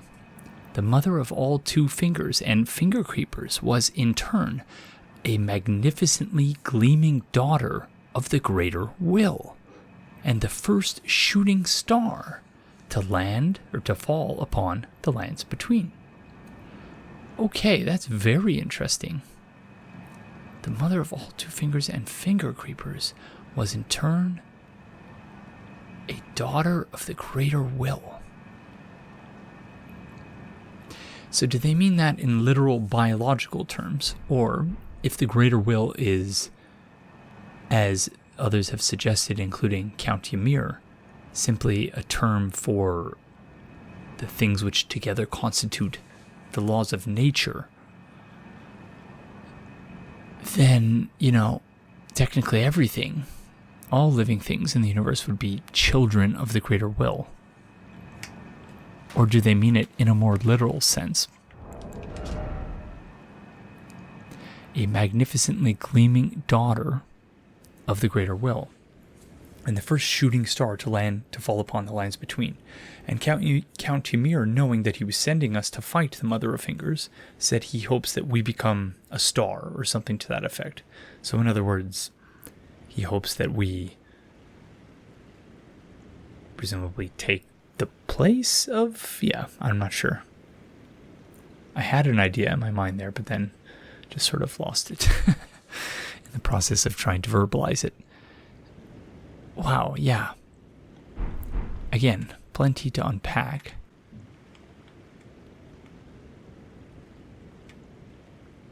Including what the heck these things are supposed to be. Are these supposed to be like the bottoms of those swaying in the wind friends that we see all throughout the lines between? Like,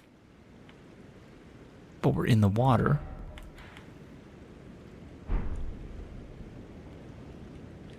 Now, where's the edge of the boss room? It's quite a large boss room, isn't it?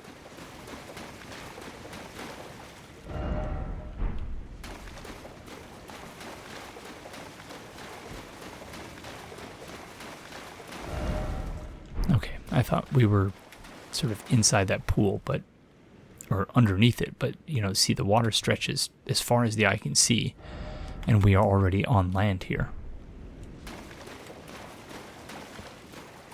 Okay, before we do anything else, let's rest at the site of grace. Grab our runes first, even though there's nothing here, but just to get the marker off the map.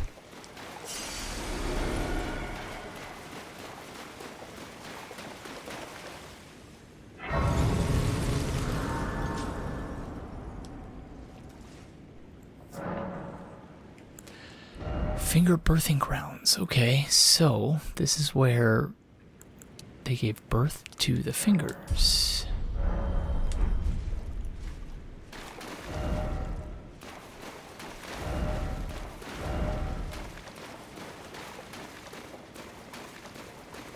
Alright, I just want to see. So, the place we've still not gone is here, which, gosh darn it.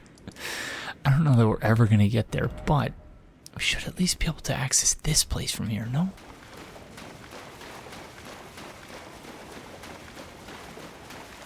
Or are we just going to come up against an invisible barrier? There were invisible barriers that were active during the boss fight. Oh, gosh darn you. Oh, of course.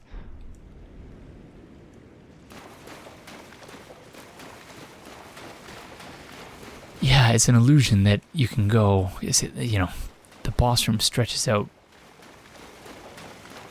as far as the eye can see in all directions.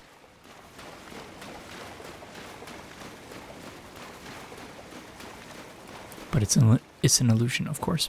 And we've seen this before, but I do think it's interesting.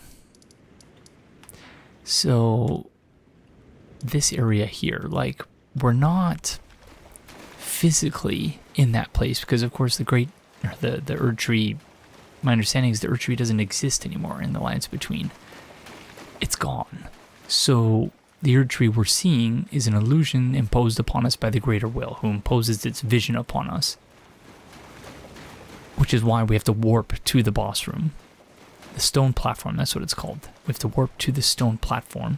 Some weird graphical artifacts appearing right in front of our head here. But yeah, we have to warp to the stone platform. But it still shows us physically on the map as though we're in that location, but we're not. So, like, I wonder, insofar as you can come up with an explanation for that, is it just that the player character is approximating, you know, oh yeah, we must be here on the map? I'm not sure there's an answer to that, but it is something I've wondered about. Sorry, I'm just fixing my runes to get us back in our usual setup in preparation for fighting Mikola and Radon, but yeah, for now, let's go to the Roundtable Hold first before we go back to the Cathedral of Manus Metyr.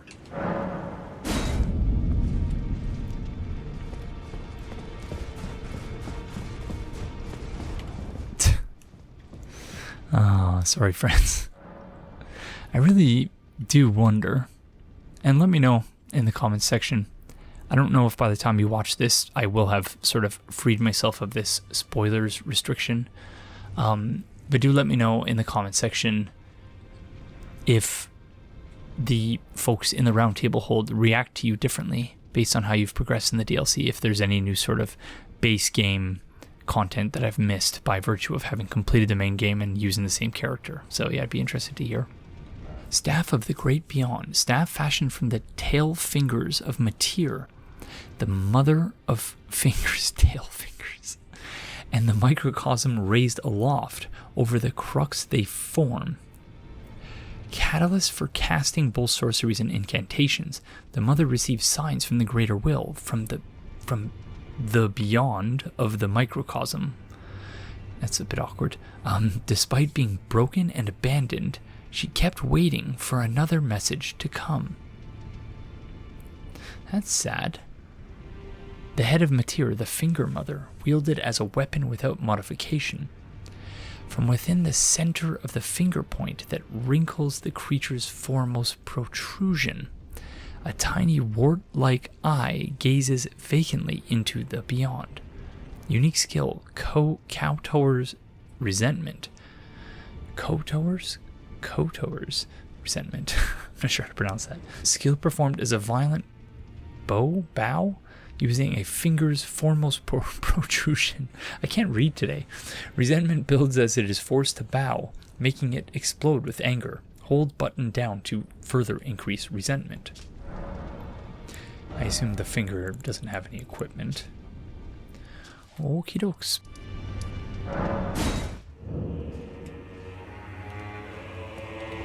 Bit of lag.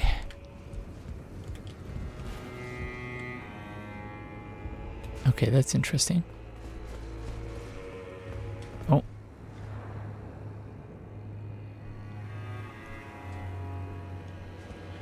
Our friend is also gone.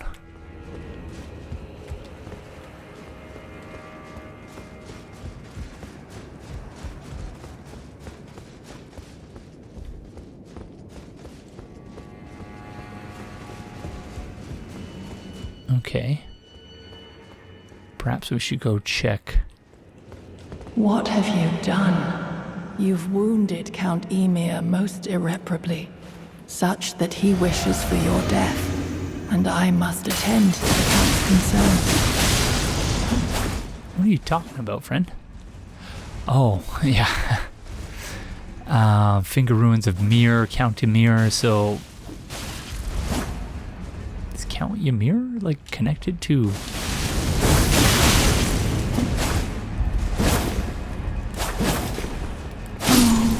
My dear star, a fine mother, you will be.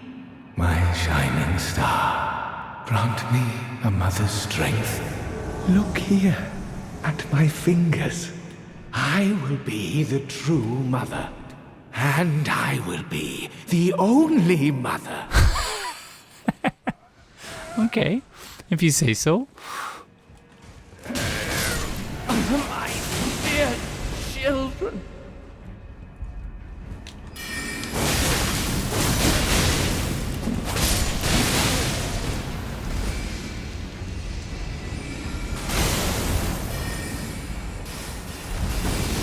I suspect that at some point we're probably going to have to fight him based on the... Forgive me, Yuri. Truly, I desired to be your mother. Okay. It took a rather unexpected turn.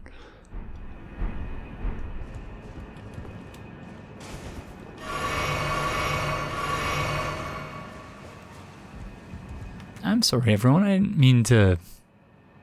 I didn't mean for anyone to get hurt. It's fine if you want to be her mother. Yeah, I don't know what to think about any of this. Bell bearing of Count Ymir, mother of fingers, found upon his perished flesh. Offered to the twin maiden husk at the Roundtable Hold to gain access to new items. We haven't done that for a while, so we should go do that. Maternal staff, staff of Count Ymir, who made himself a mother of fingers, carried for want of tail fingers of his own. Enhances finger sorceries. The crystal ball, though representative of a microcosm, would not receive any sign. So just like Metyr was dealing with. The hat of Count Ymir. Oh, okay. The hat of Count Ymir, High Priest. The circular design at the top represents the greater will and its lightless abyss. I was wondering whether that was the case, even though I didn't verbalize it. Imparting increased intelligence and arcane to the wearer. Though Count Ymir instructed R'hllana in the sorcerous arts, he abandoned his allegiance to the moon. It was merely the closest of the celestial bodies, nothing more. Okay, before we move on, let's... you all know what I'm going to do. I don't need to say it.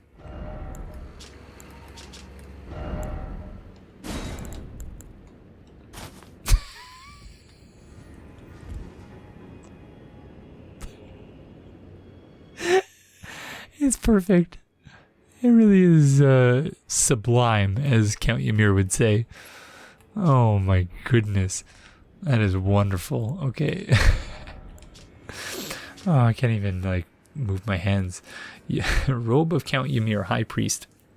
Conceals the abundance of Gosh darn, I can't speak. Conceals the abundance of squirming beneath. Gold embroidery decorates the purple cloth with a jeweled ruff that sparkles like a flower wet with dew.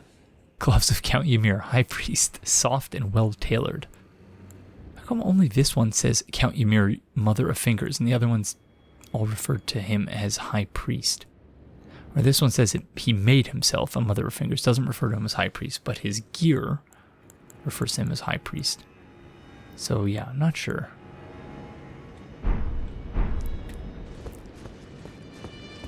Okay, let's... Do we want to have a rest at the site of grace and see if Yolan shows up?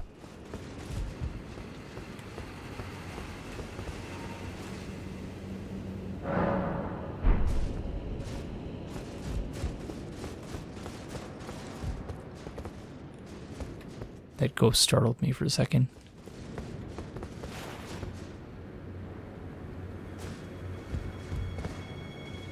Count Ymir, the stars, the sky. I see them not. Oh, I hate these decisions.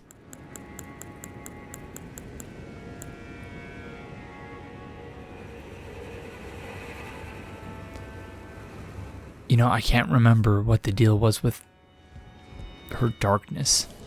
Bottomless black chest armor cool to the touch, flowing lines in the seeming shape of a fingerprint adorn the surface, imprisons the wearer in utterly lightless dark, bestowed upon those born deep underground, ordaining them as sword hands of night. So, in other words, the darkness is a prison for her, and the iris of grace will only be temporary.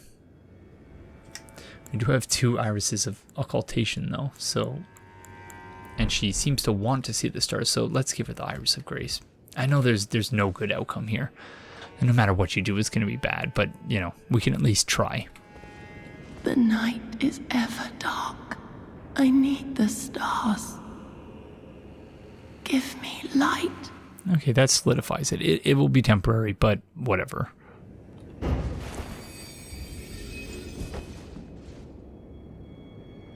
Oh, it blinds. Oh no. As if our night simply never was. Oh, Sword Hand of Night, Yolan. Ashen remains in which spirits yet dwell, used to summon the spirit of Sword Hand of Night, Yolan. Spirit of a sword hand granted light by the iris of grace, wields a sword of bottomless black that penetrates the enemy's guard. though it was not by the shining star that she had longed for, thus was her night illuminated. But this was an at times blinding light, and threatened to expunge the night entirely. So, in other words, it wasn't all good. Threatened to do away with what made her herself, I suppose. Is that what they're suggesting there?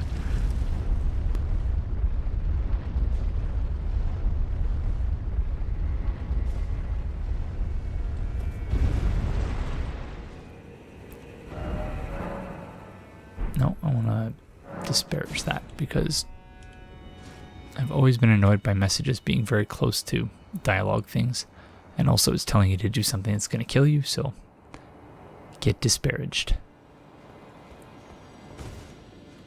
Okay, we can do it again, and then will it just warp us there?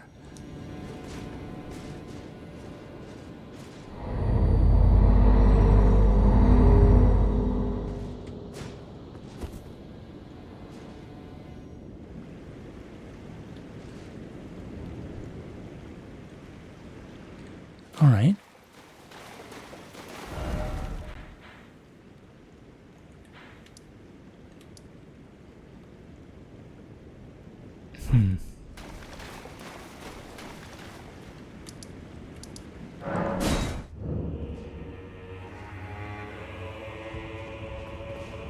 Okay, so it turns out we still have no earthly idea how to get there. You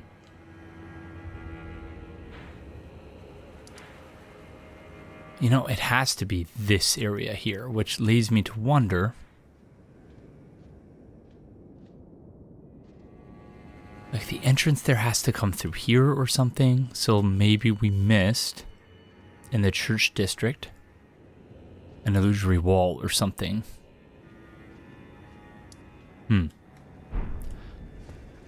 Yeah, I'm really not sure.